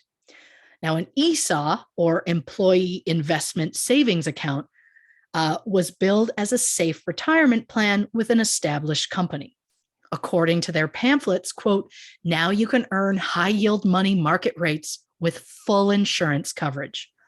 Investors would receive quarterly statements put together by the accounting firm Cohen and Siegel. He told investors that normally ESA accounts are restricted to just employees, but that Lou had built in a special clause which allowed him to sell them to his friends and family. He said it was all insured by the Federal Deposit Insurance Corporation and that it was backed by the insurance companies American International Group and Lloyd's of London. But in 1999, Lloyd's heard about this promise and sent Lou a letter telling him to stop. Lou charmed them, claiming it was just a misunderstanding. Lloyd's filed a complaint with the U.S. Securities and Exchange Commission, but according to Vanity Fair, quote, there is no evidence the agency followed up on the complaint. Wow. Yep. If anyone questioned it, Lou would show them a letter confirming insurance protection, which of course was a fake letter. But most investors simply took Lou at his word. One person said of Lou, quote, you could tell him your name and he could tell you you were wrong and make you believe it. Wow. He was a very personable guy. People were drawn to him and believed many of the stories that he told, despite the fact that they would later turn out to be lies. It was said that he, quote, drew people into his world by deducing their dreams and promising to deliver them. But one of Lou's investors started to get concerns over the Transcon stock. Over the years, Julian Bencher, the young British heir, had continued to try and buy more stake in Transcon Air. He ended up owning about 7% of the company. But then he started to notice he wasn't receiving any dividends on his stock, so he complained to Lou, who told him Theodor Wollenkemper, the German blimp guy, was the one who was refusing to pay, and that Theodor owned the majority at 82%. So in November 1998, Julian flew to Germany to speak to Theodor in person. You're an heir, you can do it. You got the money. Thing is, Theodor had no clue what Julian was talking about. Oh my God. Turns out Theodore had nothing to do with Transcon Air. And what's worse, it turns out Transcontinental Airlines only existed on paper.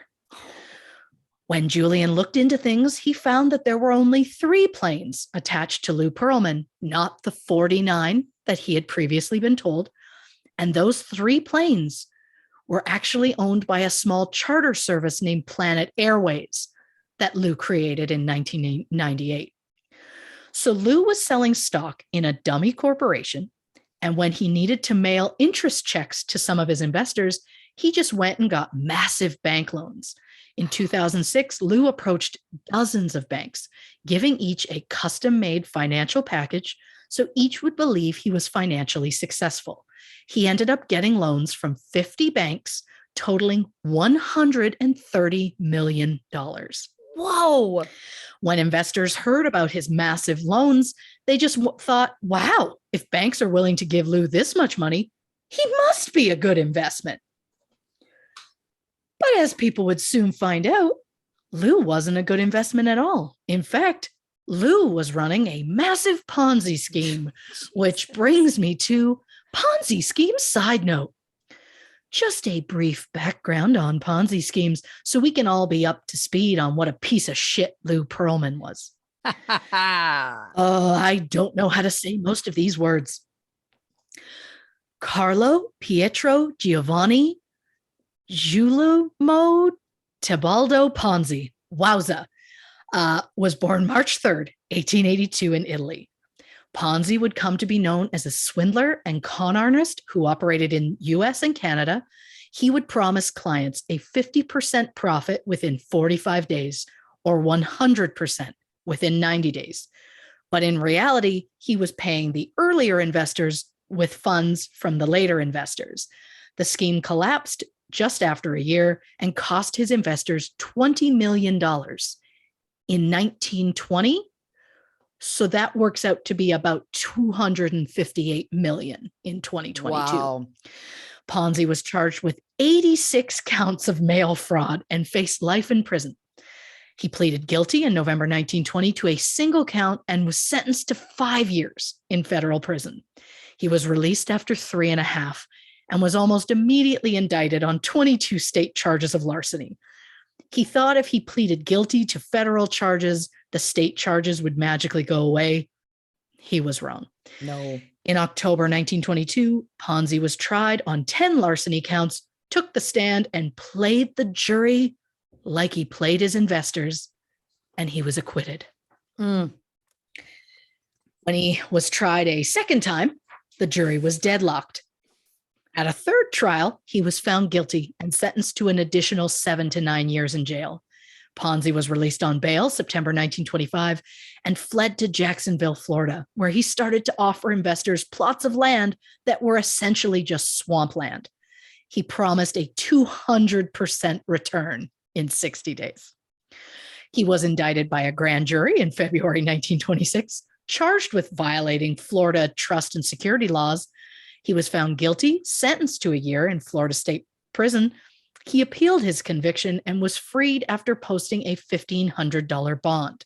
Then Ponzi went to Tampa, shaved his head, grew a mustache, and tried to leave the country as a crewman on a merchant ship bound for Italy.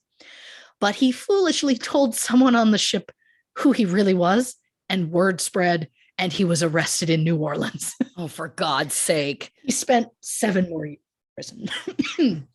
Wow. After his release in 1934, Ponzi was deported back to Italy. Now, even though Ponzi didn't invent the specific concept, it is now referred to as a Ponzi scheme. Right. It is believed that Ponzi may have been inspired by a Brooklyn bookkeeper named William F. Miller, who used a similar scheme in 1899 and collected $1 million, which is equivalent to nearly $34 million in 2022. The largest Ponzi scheme in history, and likely the most famous, involves Bernie Madoff. He started off trading penny stocks or shares in small companies that weren't listed on major stock exchanges, and over time, his legitimate business prospered. So he became highly respected in his field and even helped to launch the first electronic stock exchange, NASDAQ. But when the market crashed in 2008, the reality of Madoff's dealings came to light. He had lured in investors, guaranteeing them high returns for virtually no risk. In the end, Madoff accumulated 4,800 investors, including famous clients such as Kevin Bacon and Kira Sedgwick, Larry King, and Steven Spielberg. Madoff also took money from rich investors, working class families, charities, university endowments, and pension funds. According to the judge in the case, Madoff, quote, stole from the rich, he stole from the poor, he stole from the in-between. He had no values, he cheated his victims out of their money so he and his wife could live a life of luxury beyond belief. Madoff and his wife owned a yacht, multiple private jets, and houses in Long Island, Florida, Manhattan, and France. Yep. So the whole time when Madoff appeared to be trading securities, he was actually just using cash from his new investors to pay back money to his old investors. He ended up costing investors $18 billion. Wow. Which is 53 times the losses of Ponzi's scheme. In 2009, Madoff pleaded guilty to 11 federal crimes, including money laundering, perjury, fraud, theft. He was sentenced to 150 years in prison with restitution of $170 billion. In 2020, Madoff asked for an early release due to health problems. He said, quote, I'm terminally ill. There's no cure for my type of disease. I've served 11 years already, and quite frankly, I've suffered through it. Oh, boy.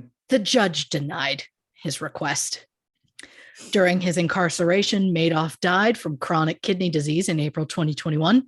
He was 82 years old.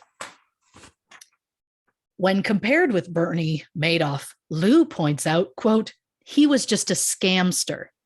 He didn't have any real way to make money, but I had the music. Backstreet Boys each made over 50 million apiece. I, of course, got my piece, and it was very nice and very substantial. One, I like your use of scamster. Yeah. But we know Backstreet Boys didn't make 50 million apiece. But another quote from Lou Pearlman about Bernie Madoff, quote, well, that's a real criminal. I'm a legitimate guy, and things just kind of got out of control, so I'm not a real criminal. It's just actively stealing money from people is a criminal act, Lou. Yeah, it is. Yeah, it is a crime. Yeah. You took life savings away from senior citizens. Oh, yeah. Like I can't. So not so fun fact, in 2016, there were an estimated 59 Ponzi schemes in the United States with losses totaling $2.4 billion. Wow. Yeah, I assume they got worse in the pandemic, but I can't think about it. So how did Lou go about faking an entire company? Well, it all started with a model airplane. On the brochures for Transcon Air, the very ones that Lou used to reel in his first investors, there are two photos that appear to be planes with Transcon logos landing at LaGuardia Airport. The photos turned out to be fakes. Lou's childhood friend Alan Gross had built Lou a small model.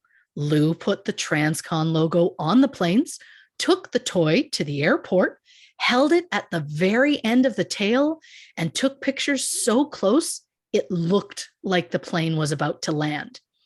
It was a scam that Lou had been using since the late 1970s. Oh my God.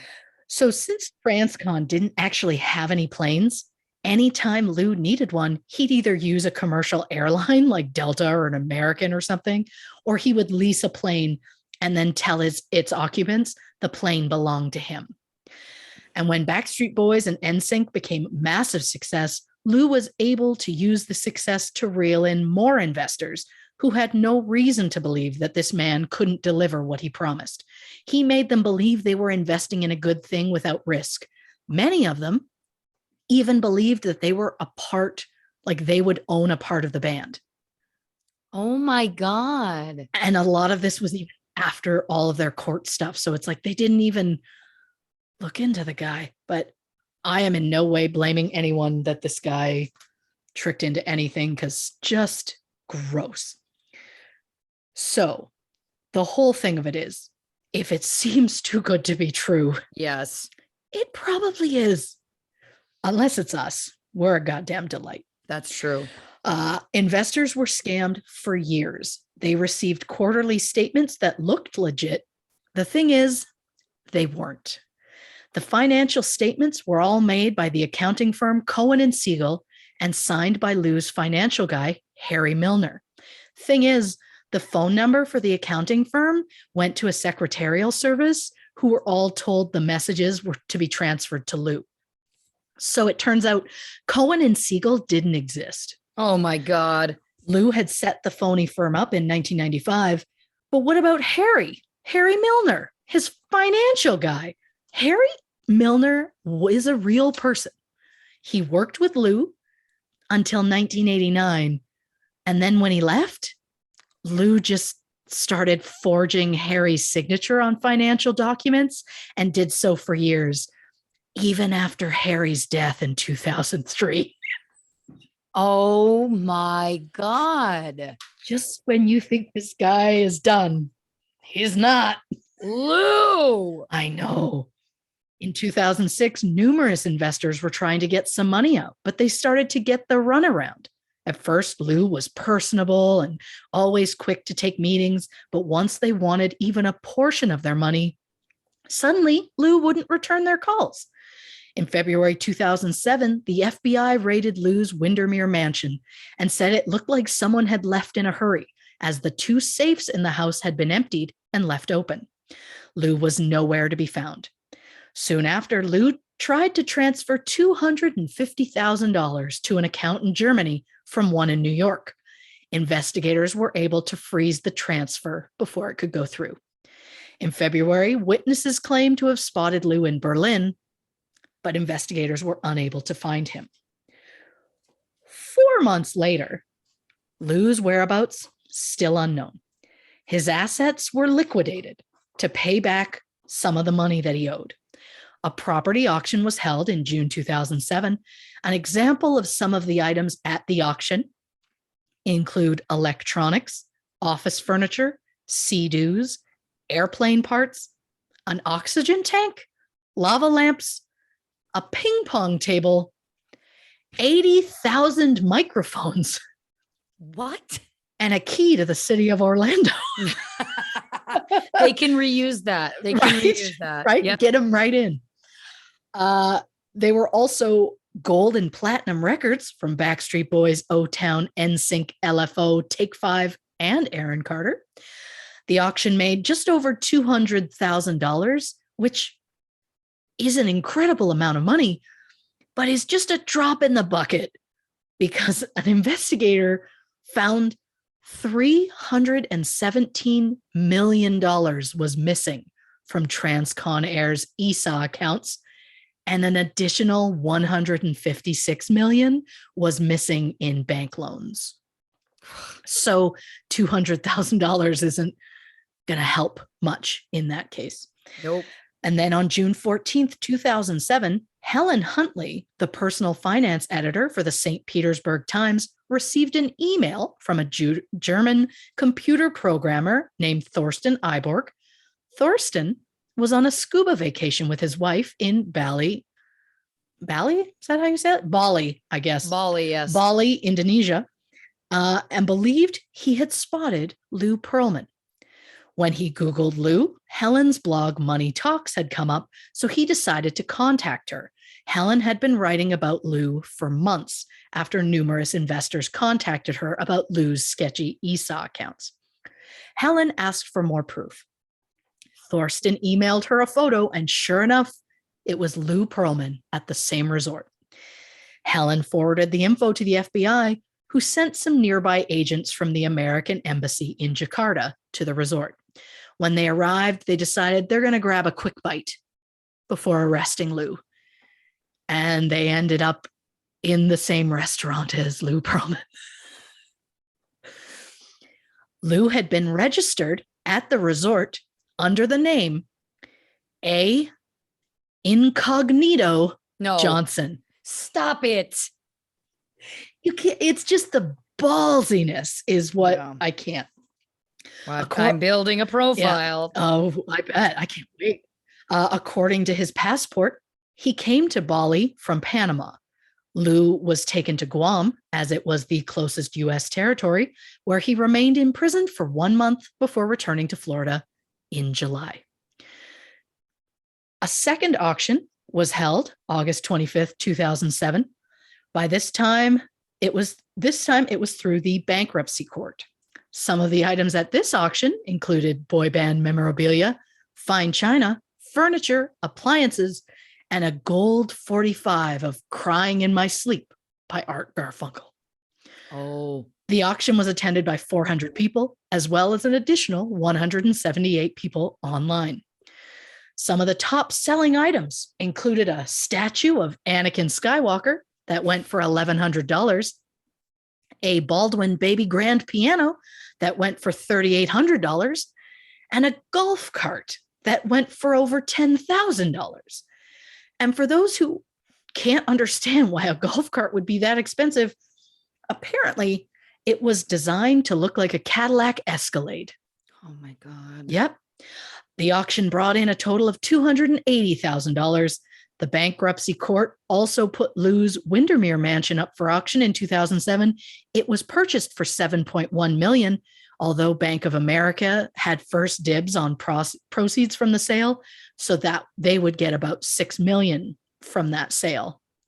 However, the sale fell through, so the mansion was auctioned off again in February 2008. The auction lasted about 15 minutes. The winner was an Arizona businessman who bid $3.75 million. But then a bunch of real estate brokers got mad because they had clients who bid $5 and $6 million years ago that the bankruptcy court denied. So the Arizona guy's bid gets rejected. There is no word on who bought the house after that, but Lou's screwed over investors certainly did not get their money from the sale of that house. In March 2008, Lou pleaded guilty to federal charges of money laundering, conspiracy, and making false statements during a bankruptcy proceeding. He admitted that Transcon Air was a shell corporation and that he didn't have a German investment partner with a $50 million line of bailout capital, as he had told all of his investors. In short, Lou admitted to selling stock in a company with no assets for more than 20 years, and that he let people pay into an employee investment savings program that promised high yields, but really just bankrolled Lou's various ventures. Lou admitted to setting up fake accounting firm to create documents and tax returns for his companies as well as himself. And he used the signature of former employee Harry Milner to sign letters to any investor who was looking for repayment. Throughout the trial, Lou told his childhood friend Alan Gross he was innocent. But in a 2014 interview, Lou bragged that his Ponzi scheme was better than Bernie Madoff's. In May 2008, Lou was sentenced to the maximum of 25 years, but the judge made Lou a deal that his sentence would be reduced by 1 month for every million that he gave back to his investors. Lou then put in a formal request to continue his work of developing bands while in prison. He said he would only need a phone and an internet connection, maybe 2 days a week. The judge said no. That's ridiculous. That's not how prison works. I know. So Lou went to prison for his money schemes, but to quote the mother of a Backstreet Boy, quote, "The financial scandal is the least of his injustices." Oh, dear. And this, dear listeners, is where we take a bit of a turn. So just brace yourselves. Yep. If you need bracing. The first allegations of Lou Pearlman's inappropriate behavior came out in the late 90s. It all centered around 17-year-old Nick Carter from the Backstreet Boys. Nick's mother, Jane, said, quote, Lou was definitely inappropriate with him, and he just felt that he didn't want anything to do with that anymore. There was a big blow up at that point, and they confronted him. Jane also said, quote, certain things happened. It almost destroyed our family. I tried to warn everyone. I tried to warn all the mothers. Oh, God. Both Jane and AJ McLean's mother, Denise, outright call Lou Pearlman a sexual predator. Oh, boy. Denise said that AJ heard that after some sort of inappropriate behavior had occurred and that it caused Nick to be uncomfortable staying at Lou's house. Denise said, quote, I can just say that there were odd events that took place. What kind of odd events, you ask? Well, according to a 2007 Vanity Fair expose, Tim Christopher from Take 5 said that when he was 13, the band was having a sleepover at Lou's mansion when Lou walked into the room wearing only a towel. Tim then claims that Lou jumped onto the bed and started wrestling with the boys until his towel came off. Lou, of course, denies all of this, saying, quote, Tim is making up this story. Besides, I've never owned a towel that could wrap all the way around me. I find it amazing that that's his defense. Yeah, that's what it is. It's not, I'm not a sexual predator. I would never do that. It's just that I don't have a towel that's that big. Also, by the way, you dick, the whole point was that it fell off. So it doesn't sound like it needed to have gone all the way around you anyway. Right? Tim also alleged that Lou showed the teens pornographic films and that Lou would show the boys security camera footage. There were allegedly cameras throughout Lou's home, including in the room with the tanning beds. Oh, no. Lou allegedly recorded the girls from Innocence when they would tan topless and then show the videos to his boy bands. Aaron Carter claims none of these allegations are true. He said he was in those tanning beds all the time. He never saw any cameras. Aaron believes if the footage existed, it would have surfaced by now. Aaron Carter seems to be the only band member who worked with Lou who to this day openly supports him and denies any negative allegations, like to the point of breaking down in full tears if you say anything negative about Lou in front of him. A publicist who worked with Lou said, quote, I tried to protect the kids. You see Lou kind of moving in on one of them and you just tell someone, get that kid away from Lou before it's too late. Lou's neighbors said he was always polite and that there weren't a lot of parties. But one time a gardener pointed to Lou's house and said, quote, if you have a little son, don't let him go to that house. Bad things happen there.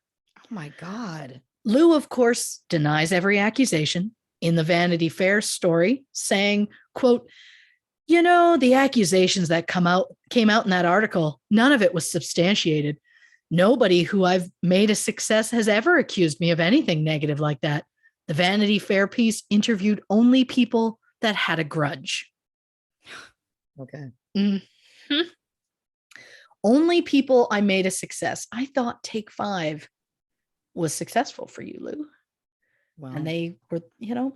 What about this gardener, this local gardener? Is that guy, is that someone you made a success, Lou? Come on. It's too much. But whether the accusations in the article were true or not, many of the boy band members described Lou as creepy and touchy-feely. Many of them said that Lou had this bit where he would tell them that their aura was off and he'd try and massage their muscles to align their aura. Or he'd say he minored in physical therapy in college and he could pump up their muscles without them having to work out. Ashley Parker Angel from O-Town said he was pulled aside by a Transcon employee who told him to be careful because Lou, quote, might have a thing for boys. Ashley also claimed, quote, he'd come into the rehearsal room and he'd be like, hey guys, let's see your abs, take off your shirts. Ashley says that Lou once told him that if he wanted to be the Nick Carter or Justin Timberlake of the group, he'd need to be in good shape. So Lou told him, quote, I minored in physical therapy in college. I can give your muscles a pump without you even working out. Lance Bass of NSYNC said Lou was, quote, just a very touchy guy, and admitted he often gave the boys massages. Richard Cronin of LFO once told Howard Stern that Lou told the band that a very powerful European record label owner would, quote, skyrocket their success in return for sexual favors. Richard alleged that Lou said, quote, all he wants to do is touch your penis and play with it. And when Richard seemed taken aback by that suggestion, Lou allegedly offered to help them, quote, practice for it, saying, quote, I was a psychology minor. I can help you get through it. I find it interesting that there are multiple claims from different people of Lou saying he could help them in some way because of something he minored in college. Something different both times, but always, I minored in that in college. And he believed those minors were a reasonable excuse to touch boy band members. Richard Cronin also claimed that Lou told him, quote, I want to touch your dick. I want to massage you a little. I'm not going to play games anymore. Oh my God. A person who tried out for O-Town got so uncomfortable around Lou, he ended up quitting the show and the band mid-season. And during the final selection process of O-Town, another person asked Lou what they had to do to get into the band. And that Lou, quote, leaned back in his chair in his white terry cloth robe and white underwear, spread his legs and said, quote, you're a smart boy. Figure it out. Oh my God. Lance Bass of NSYNC said he always had sympathy for Lou, as Lance assumed that Lou was carrying around a secret, saying, quote, even as a young guy, I assumed that Lou was probably gay. It didn't really bother me. I knew then that I was gay, so I kind of related to him in that way. But Lou denied being gay, or rather, whenever it was brought up, he would say, quote, I've been in a great relationship with my girlfriend, Tammy Hilton, for nearly a decade. In 1999, after a kidney operation, Lou met nurse Tammy Hilton. She became his home nurse after he was released and spent 4 months working with him. Tammy later commented that the couple never consummated their relationship because Lou was very religious. Okay, come and, on. quote, didn't believe in premarital sex. And they also didn't believe in getting married? Nope, okay. I guess not. Tammy visited Lou during his first few years in prison, and Lou said if he was released, he wanted to move in with her because at that point they still weren't living together. Now, despite all these allegations, none have been proven. According to an attorney involved with one of Lou's companies, quote, none of the kids will ever admit anything happened. They're all too ashamed, and if the truth came out, it would ruin their careers. Not to mention the fact that most of the kids feared Lou. He told them he had mafia connections. He told them he once killed a man in a bar fight. Nikki DeLoach, Hallmark darling, from Innocence, said that when they tried to back out of their contract, Lou told her, just a reminder, I took insurance out on you, so you might want to be careful traveling anywhere. Jesus. Lou denies all allegations, saying his fellow inmates had come to know him over the years, and they never brought up potential sexual misconduct because, quote, they realized that none of it can be true.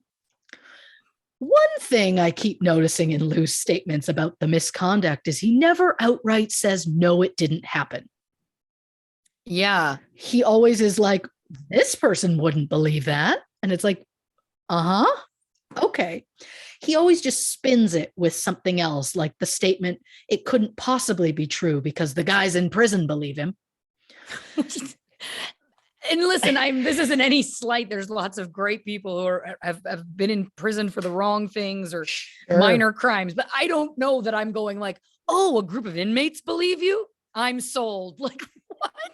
There's no context to that. Like, that's an absurd defense. Especially if they're like white collar criminals who've been stealing from people, another like great he point. is, then it's like, I don't really trust that. But that's like saying, hey, all of my friends believe me. So I know. Like, there's no credibility. No, there's not. But before we move on, just one more disturbing quote about Lou's alleged misconduct. Oh, dear. Quote, there was one guy in every band, one sacrifice, one guy in every band who takes it for Lou. That's just the way it was. Again, there's no proof of the allegations, just a ton of band members that Lou interacted with who all claim he treated them with a similar behavior. So take from that what you will. Jesus. So I've mentioned a lot of names in this episode. And that if I mention a lot of names, I like to get to where are they now? Where are they now? Take 5 disbanded in 2001 after 2 albums. Member Tilky Jones transitioned into acting with roles in One Tree Hill, Pretty Little Liars, and Nashville. The fact that One Tree Hill came up organically twice in the same episode, synchronicity on WKRE 97.5. Best in the Bay Area. No, I like us in the Bay Area. I don't know why. I love it. LFO disbanded in 2002 after the release of 2 albums. They reunited briefly in 2009, disbanded in 2010 when member Rich Cronin passed from leukemia at the age of 35. Oh, that's sad. The last 2 members reunited in 2017, released the single Perfect 10, but again would disband after the death of member Devin Lima from cancer at the age of 41. 2 of the 3. Jesus. I know. LFO's surviving band member, Brad Fischetti, has toured with O-Town in a Y2K tour and hopes to keep the band going in the memory of Rich and Devin. Oh. O-Town broke up in 2003 after releasing 2 albums. They reunited in 2013 and have since released 2 albums, including the O-Town album in 2019. Girl group Innocence. It's Innocence. Jesus. Again, we don't edit.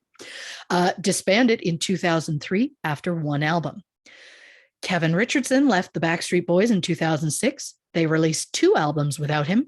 Kevin rejoined the band in 2012, and as of March 2022, Backstreet Boys have released 9 albums, 1 live album, 3 compilation albums, with a total of 31 singles. Their most recent album, DNA, was released in 2019 and debuted at number 1, baby. I don't know what that was. The album featured the single Don't Go Breaking My Heart, which absolutely slaps.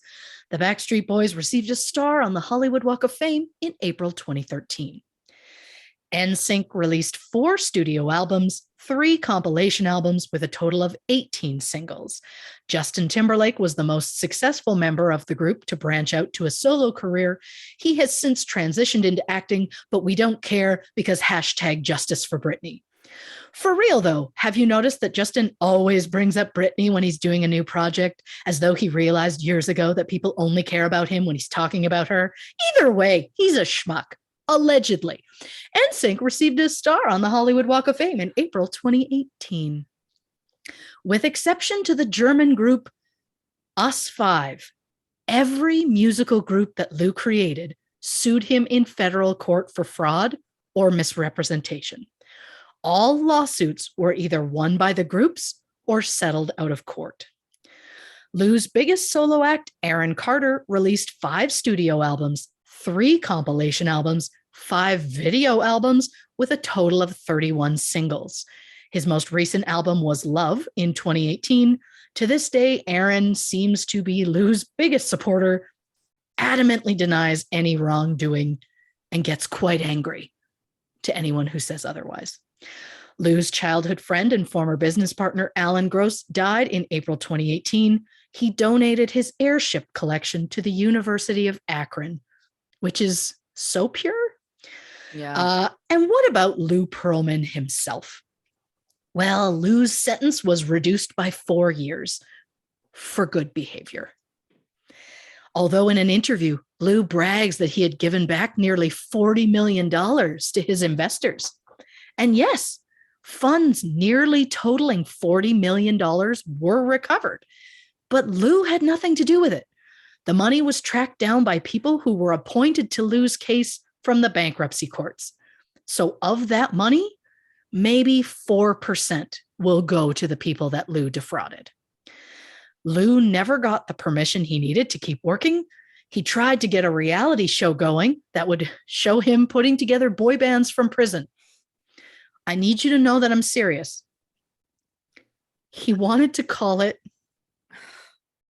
Jailhouse Rock. Stop it. Clever name, but I know. stop. I know. I like your wordplay. I like your wordplay, but ooh. But after NSYNC, he never hit the level again. No. What made him think suddenly, decades later, he was going to get there? He was so confident that he once bragged, quote, "I know if I was out there, we'd give One Direction a run for their money." Shut up, man. His cockiness, I just want to, his when he smiles, I just want to punch him in the face. Yeah. I say that that was a poorly timed quote because, well, during his incarceration, Lou suffered a stroke in 2010. And in the summer of 2016, he underwent surgery to replace a heart valve. He was scheduled for a second surgery, but died from cardiac arrest August 19th, 2016. He was 62 years old. Lou Pearlman loved being the center of attention. At the heart of it all, he was a hype man who told people what they wanted to hear so he could take everything they had. When he struck gold in the boy band craze, he could have used the legit money that he was making in the music industry to pay off past investors and remain a legitimate businessman. But instead, he chose to use the real money to con even more people. And to end this with a fitting quote from Lou himself, quote, "Some people get greedy and they do crazy things." And that's what I think happened to Lou Pearlman. He found a way to make insane levels of money and he got greedy. Soon, no amount of money was ever enough. Lou took advantage of so many people in so many ways. And now that he is dead and nothing remains of his assets, no one will ever get back what Lou cost them. Although for some of Lou's victims, money could never make up for what they had to endure. Saying bye, bye, bye to this episode, I'm Christy Oxborrow. It's just that I didn't see it coming, and I don't know how I didn't see it coming. What a gift in my life. She's just a full Looney Tune at this point. We're going to slow things down over here on 97.5 WKRE. We can take a little break, get another drink, hit the can. When we come back, we're going to wrap things up on this Lou Pearlman episode of True Crime and Cocktails in the Bay Area. All right, one last clap. Yep. 1, 2, 3.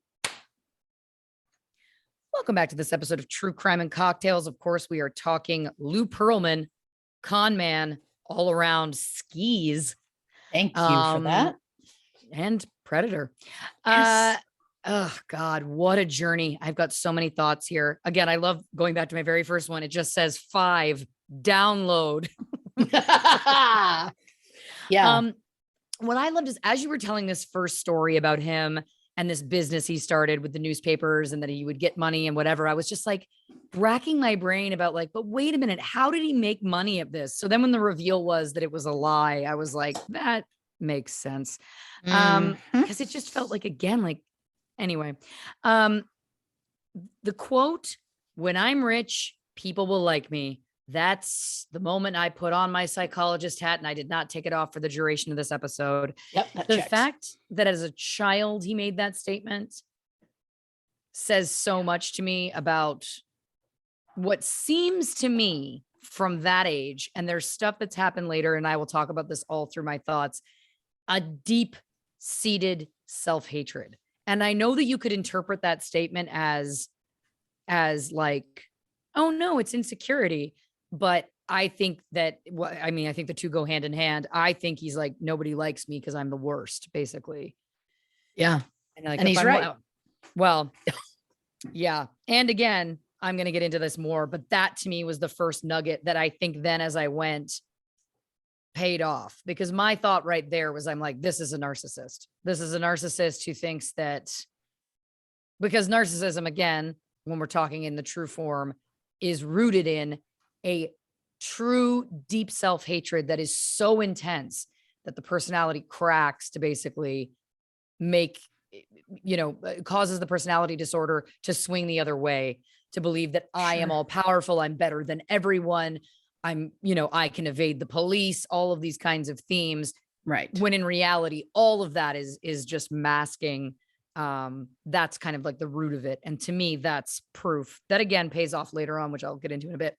But you started talking about helicopters, and then all I could think about was shouting out Charm City Helicopters.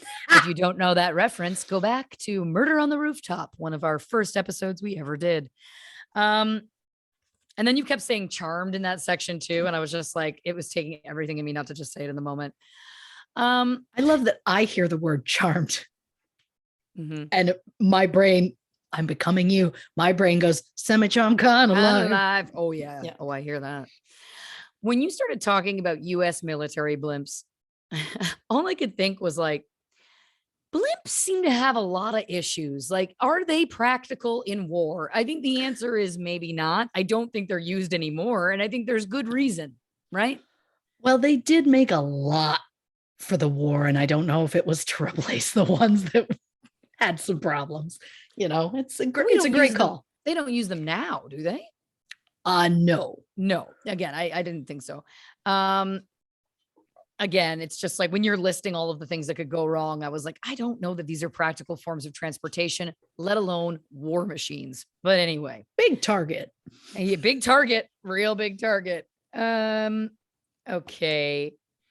That Art Garfunkel connection is also wild to me. I mean, it feels very, very kind of 6 degrees of Kevin Bacon, who was also mentioned in this episode.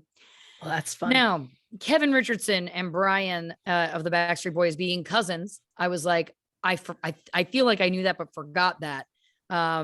It just, I shout out another pair of famous cousins, like the two of us. How about it?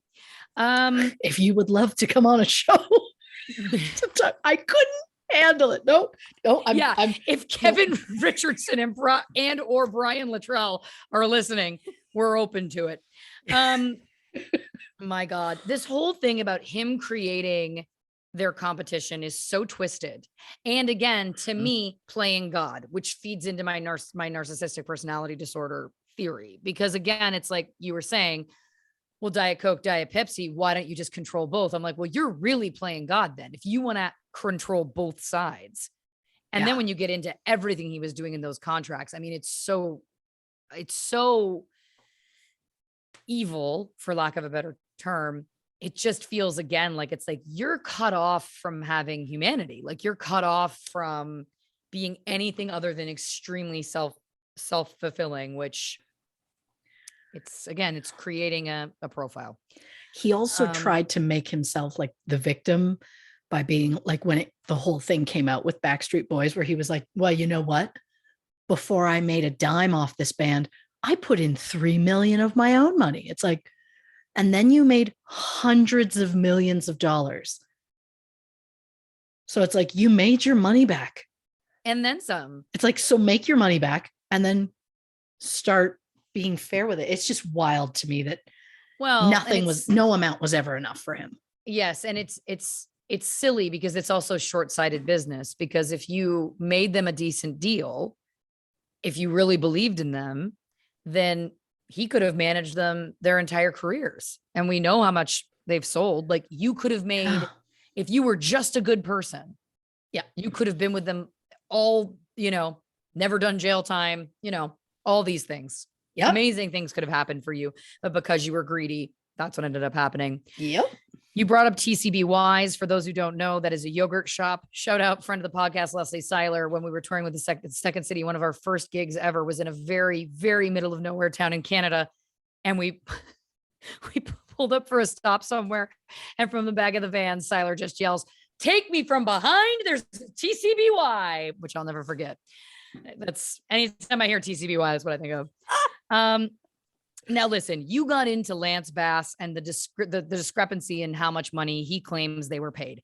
And I feel like, I don't remember whether I talked about this on my own podcast before or not, but I feel like now is the time, if not, to talk about the only time in my life I've been scammed, which essentially was by Lance Bass. Yeah, I'm going to spill the tea. So I was on the Second City main stage in Chicago, and his manager at the time saw me perform. I did a lot of musical comedy, approached me and said, "I'd like you to write some comedic songs for Lance, who's going on tour and doing this like comedic kind of like variety show." And I said, "Okay, but we need to drop a contract." And he's like, "We'll get that to you. No problem. But we need these songs ASAP. So if you could just write them, like over the weekend, like we'll get you the thing." We agreed on an amount of money. And I was like, "Cool. I just really feel like it should be in writing." And he's like, "There's just no time. So if you could just get them to me as soon as possible, we'll get you the contracts." This was on like a Thursday or a Friday. He's like, "We'll get them to you on Monday." Long story short, I cranked out like 5 songs as options, and I never heard from his manager ever again. I never got a penny of the money that I was promised. So I'm not blaming Lance Bass directly, because it's more than possible he had absolutely no idea that any of this had happened. But it was just funny to me that he was like, there was numbers fudged there. And there was a connection to the only time that I got scammed. So there you go. I mean, I did notice when the book came out that said they made $25,000, Lou was alive. When the boy band documentary came out that said it was 10,000, Lou had died. That's interesting. So I am not surprised in any way that it's, so it was probably 25,000. So you knocked it down to show just how bad Lou was, which 25,000 still makes him look bad. Right. When you're owed hundreds of millions of dollars. But I assumed they lowered the amount because they're like, well, now he can't fight it. Now he's not going to come forward and say that's not true. And there's also, I don't think anybody rallying around who's going to defend either. So anyway, there you go. Yeah. Listen, my gut knew that it was the wrong move. And listen, I guess maybe they just didn't like the songs that I wrote, which was also fine. But the whole point is that you shouldn't be promising someone money and then not giving it to them. It was my own fault for not just saying, "You have to give me a contract or I'm not doing this work." But I was also like, at the time, I think I was like 25. So I also, thought that I was doing the right thing. I was not. If I find out that he used any of your work, I know. And I have no idea. I have no way of knowing. The only way I would know is if somebody saw. I don't even know if he ended up doing that variety show tour. I have no idea. I should look into it. I'm going to YouTube it. Yeah. If I find out. Oh, you're dead to me, Lance. I should try and find those old emails. I never delete anything. Anyway, so we were talking about Calvin Klein ads. And yes, there was a time where we were like going to all these used bookstores trying to find this Rolling Stone that we knew had the Marky Mark famous ad in it. And then we were talking about how there was no internet. And I was like, "Oh, it's for the best," because we would have been like glued to it trying to find everything. But then I wrote this down. "No internet in our youth made us plucky sleuths." You're right. Right? We weren't afraid to hit the ground. Thank you. Hit the streets. Do the work. And I think that it's paying off now is the point. Yeah. On WKRE, the babes of the Bay Area, Blanche and the Judge, 97.5. The babes of the Bay Area. That's amazing. You were talking about Bernie Madoff. I heard that Kevin Bacon and Kira Sedgwick went bankrupt. Like they lost everything and they had to like start over essentially in that whole thing. Yeah. Wild. And with footloose money. Yeah. Oh, apparently they invested everything basically. Oh. Yep. My goodness. You said Lou went on the run and his assets were liquidated. I just wrote liquidated dreams. I can't be stopped. I don't want you to stop. 80,000 microphones. Why? I have so many questions. Again, are they all in working order? That feels like a hoarder's amount of microphones. What are you doing with all those microphones? There is no world in which I can believe that even with the amount of singers you have coming through there, you would ever need 2,000 microphones, let alone 80,000. There's something there. I also was like, that just sticks out to me as like, there's something there. He was either trying to sell them or I don't know, or claiming like that there's something else. One of the bands sang into these. Oh, I could see that. What if they weren't real microphones and you cracked them open and he was rolling up bills and sticking them inside? Oh, I like that. That's a treasure hunt style thing. Like it would be us finding this crate of microphones. You'd be like, weird, what's this? And I'm like trying to pry it open and then I like break it. I'm like, it's nothing. It's just a microphone. Like that's, and then I'm like, did you hurt your hands? And you're like, a little. There's blood dripping on the floor. Yeah. Now this brings me to my next point in my narcissistic personality disorder theory. The name A. Incognito Johnson. That is someone who thinks they are above the law. That is somebody who thinks that he is smarter than the police. That is someone that thinks that he is never going to get caught. It fits in the profile perfectly. Full stop. I don't even need to continue to elaborate. It just does.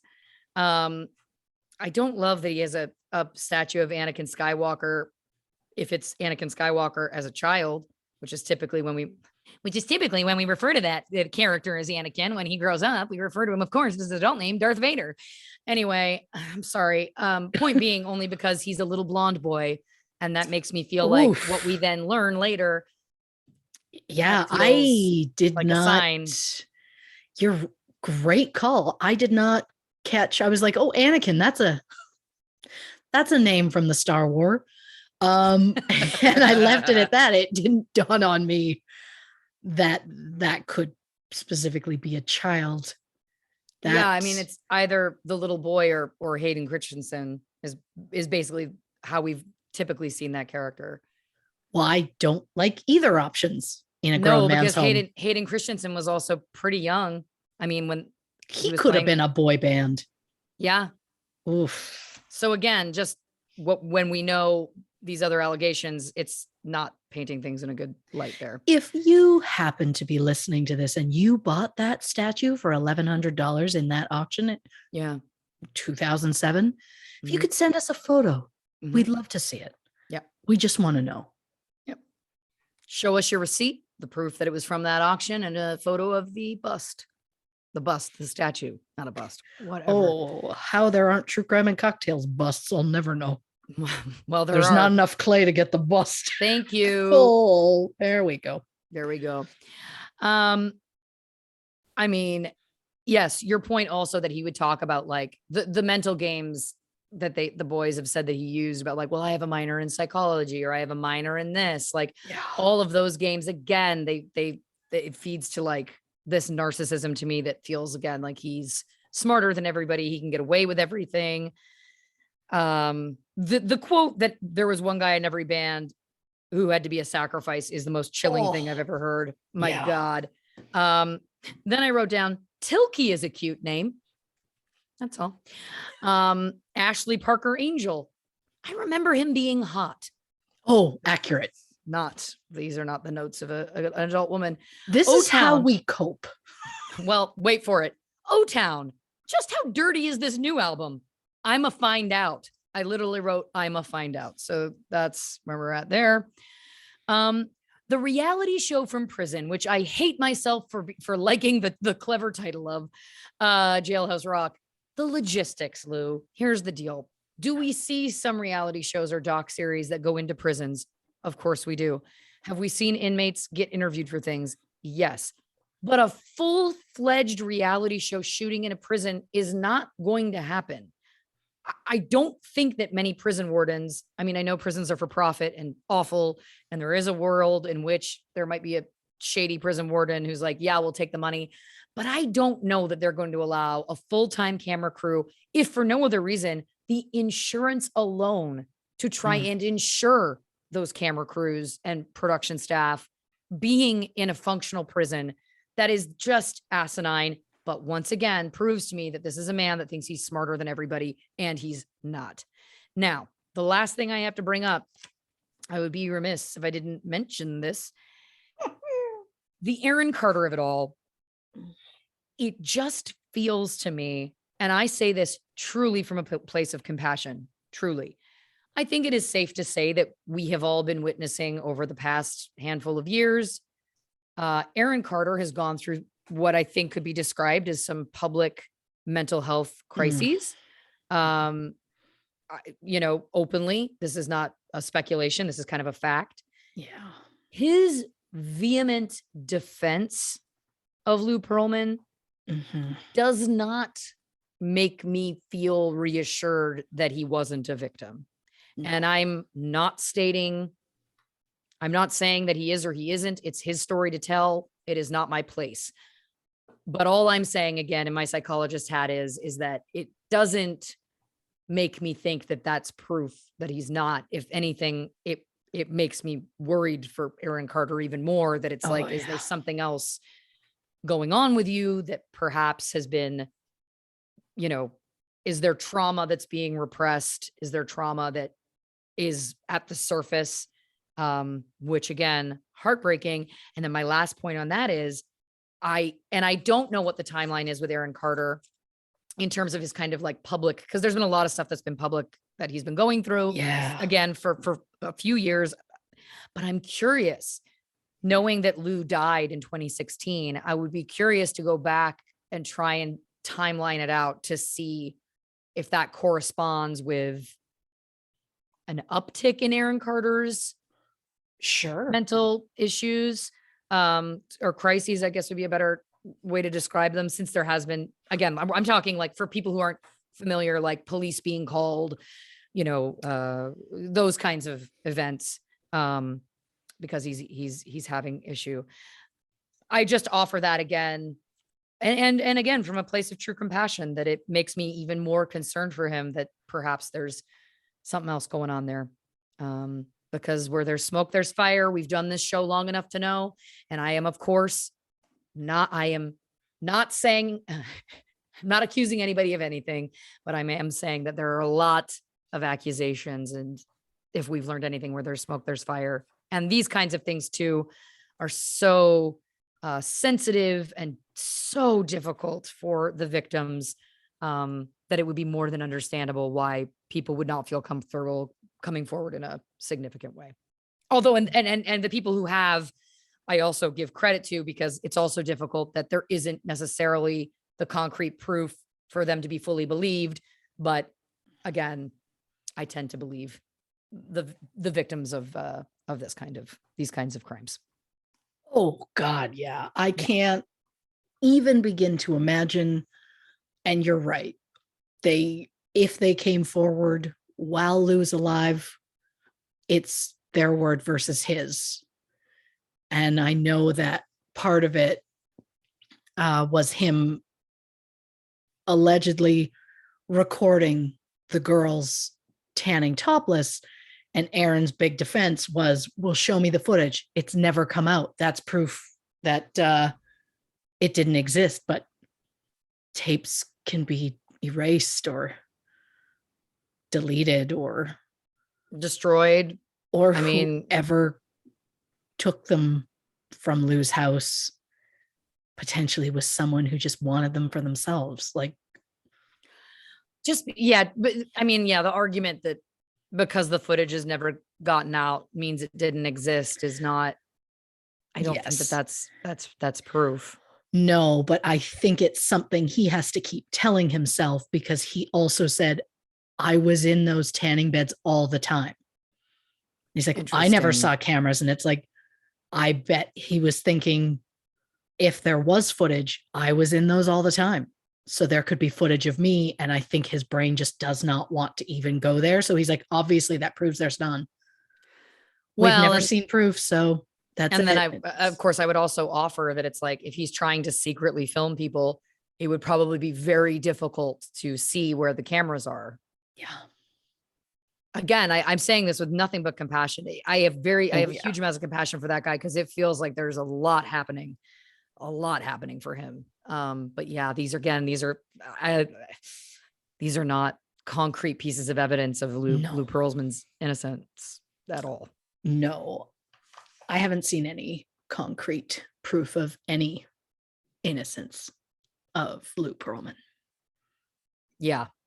And when we know we're dealing with a compulsive and repeated known liar. Yeah. It's also like,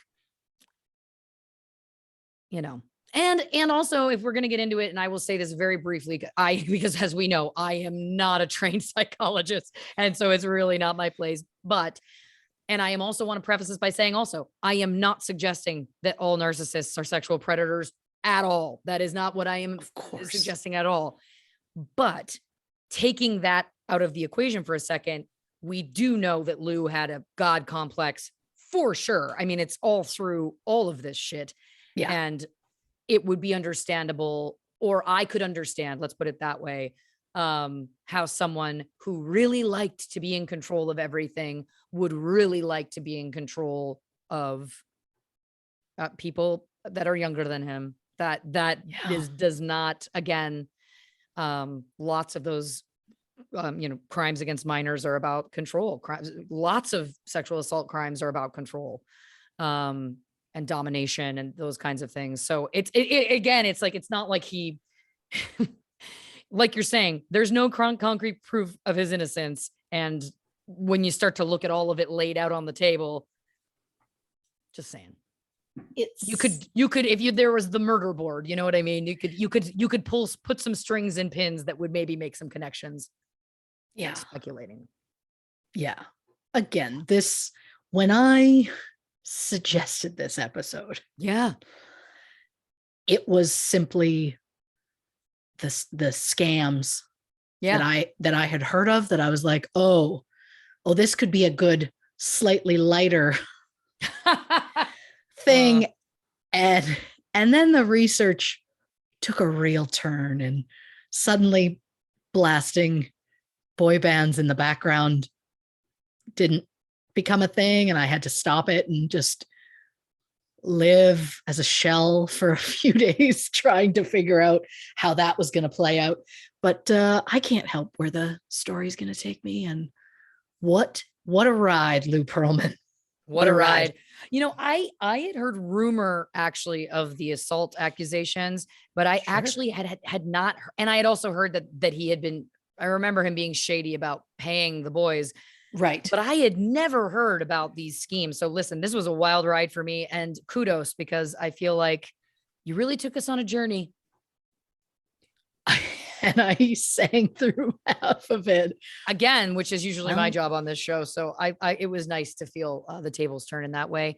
So as always, we thank you for your research. Impeccable as always. And we thank you for being here on WKRE 97.5, Blanche and the Judge, the babes of the Bay Area. Yeah, I was torn between that or simply Bay Area babes. Oh, I like that too. It just kept coming. San Francisco sleuths. Again, she likes alliteration. Yeah.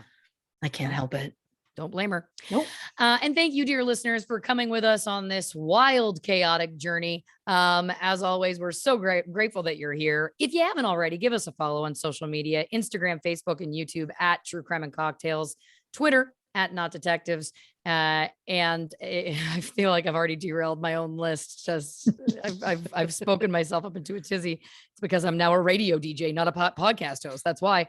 And if you're looking for a little bit more content, you can go to patreon.com/True Crime and Cocktails, where we offer bonus episodes, live Q&As, monthly polls. It's a whole lot of fun. So patreon.com/True Crime and Cocktails for more there. And the only place to get official True Crime and Cocktails merch is truecrewmerch.com. So check that out if you are interested. Now, Christy, do you want to tell the people about next week's episode? I love my instinct was go into it like normal, but then I was like, no, hold aside like a DJ. hold one of your cans. Yep. One of your headphone cans. And go into it with the different thing. I have to, Christy, stop it. Okay. On the next chills. I'm so sorry. I am frantic. Never apologize. Oh, Blanche and the Judge. You'll be coming back on your radio waves. There are no radio waves here, but for pretensies. Yep. We'll be back with Unsolved Mysteries, Cindy James. That's right, dear listeners. We're going back to our roots. We're going for an Unsolved Mysteries episode, and I am jazzed. Cannot wait. So stick around, come back, see us for that. Cannot wait to deep dive an unsolved mystery once again. Christy, do you want to say goodnight to the people? Good night, Gary Barlow. Good night, Boy Band 5.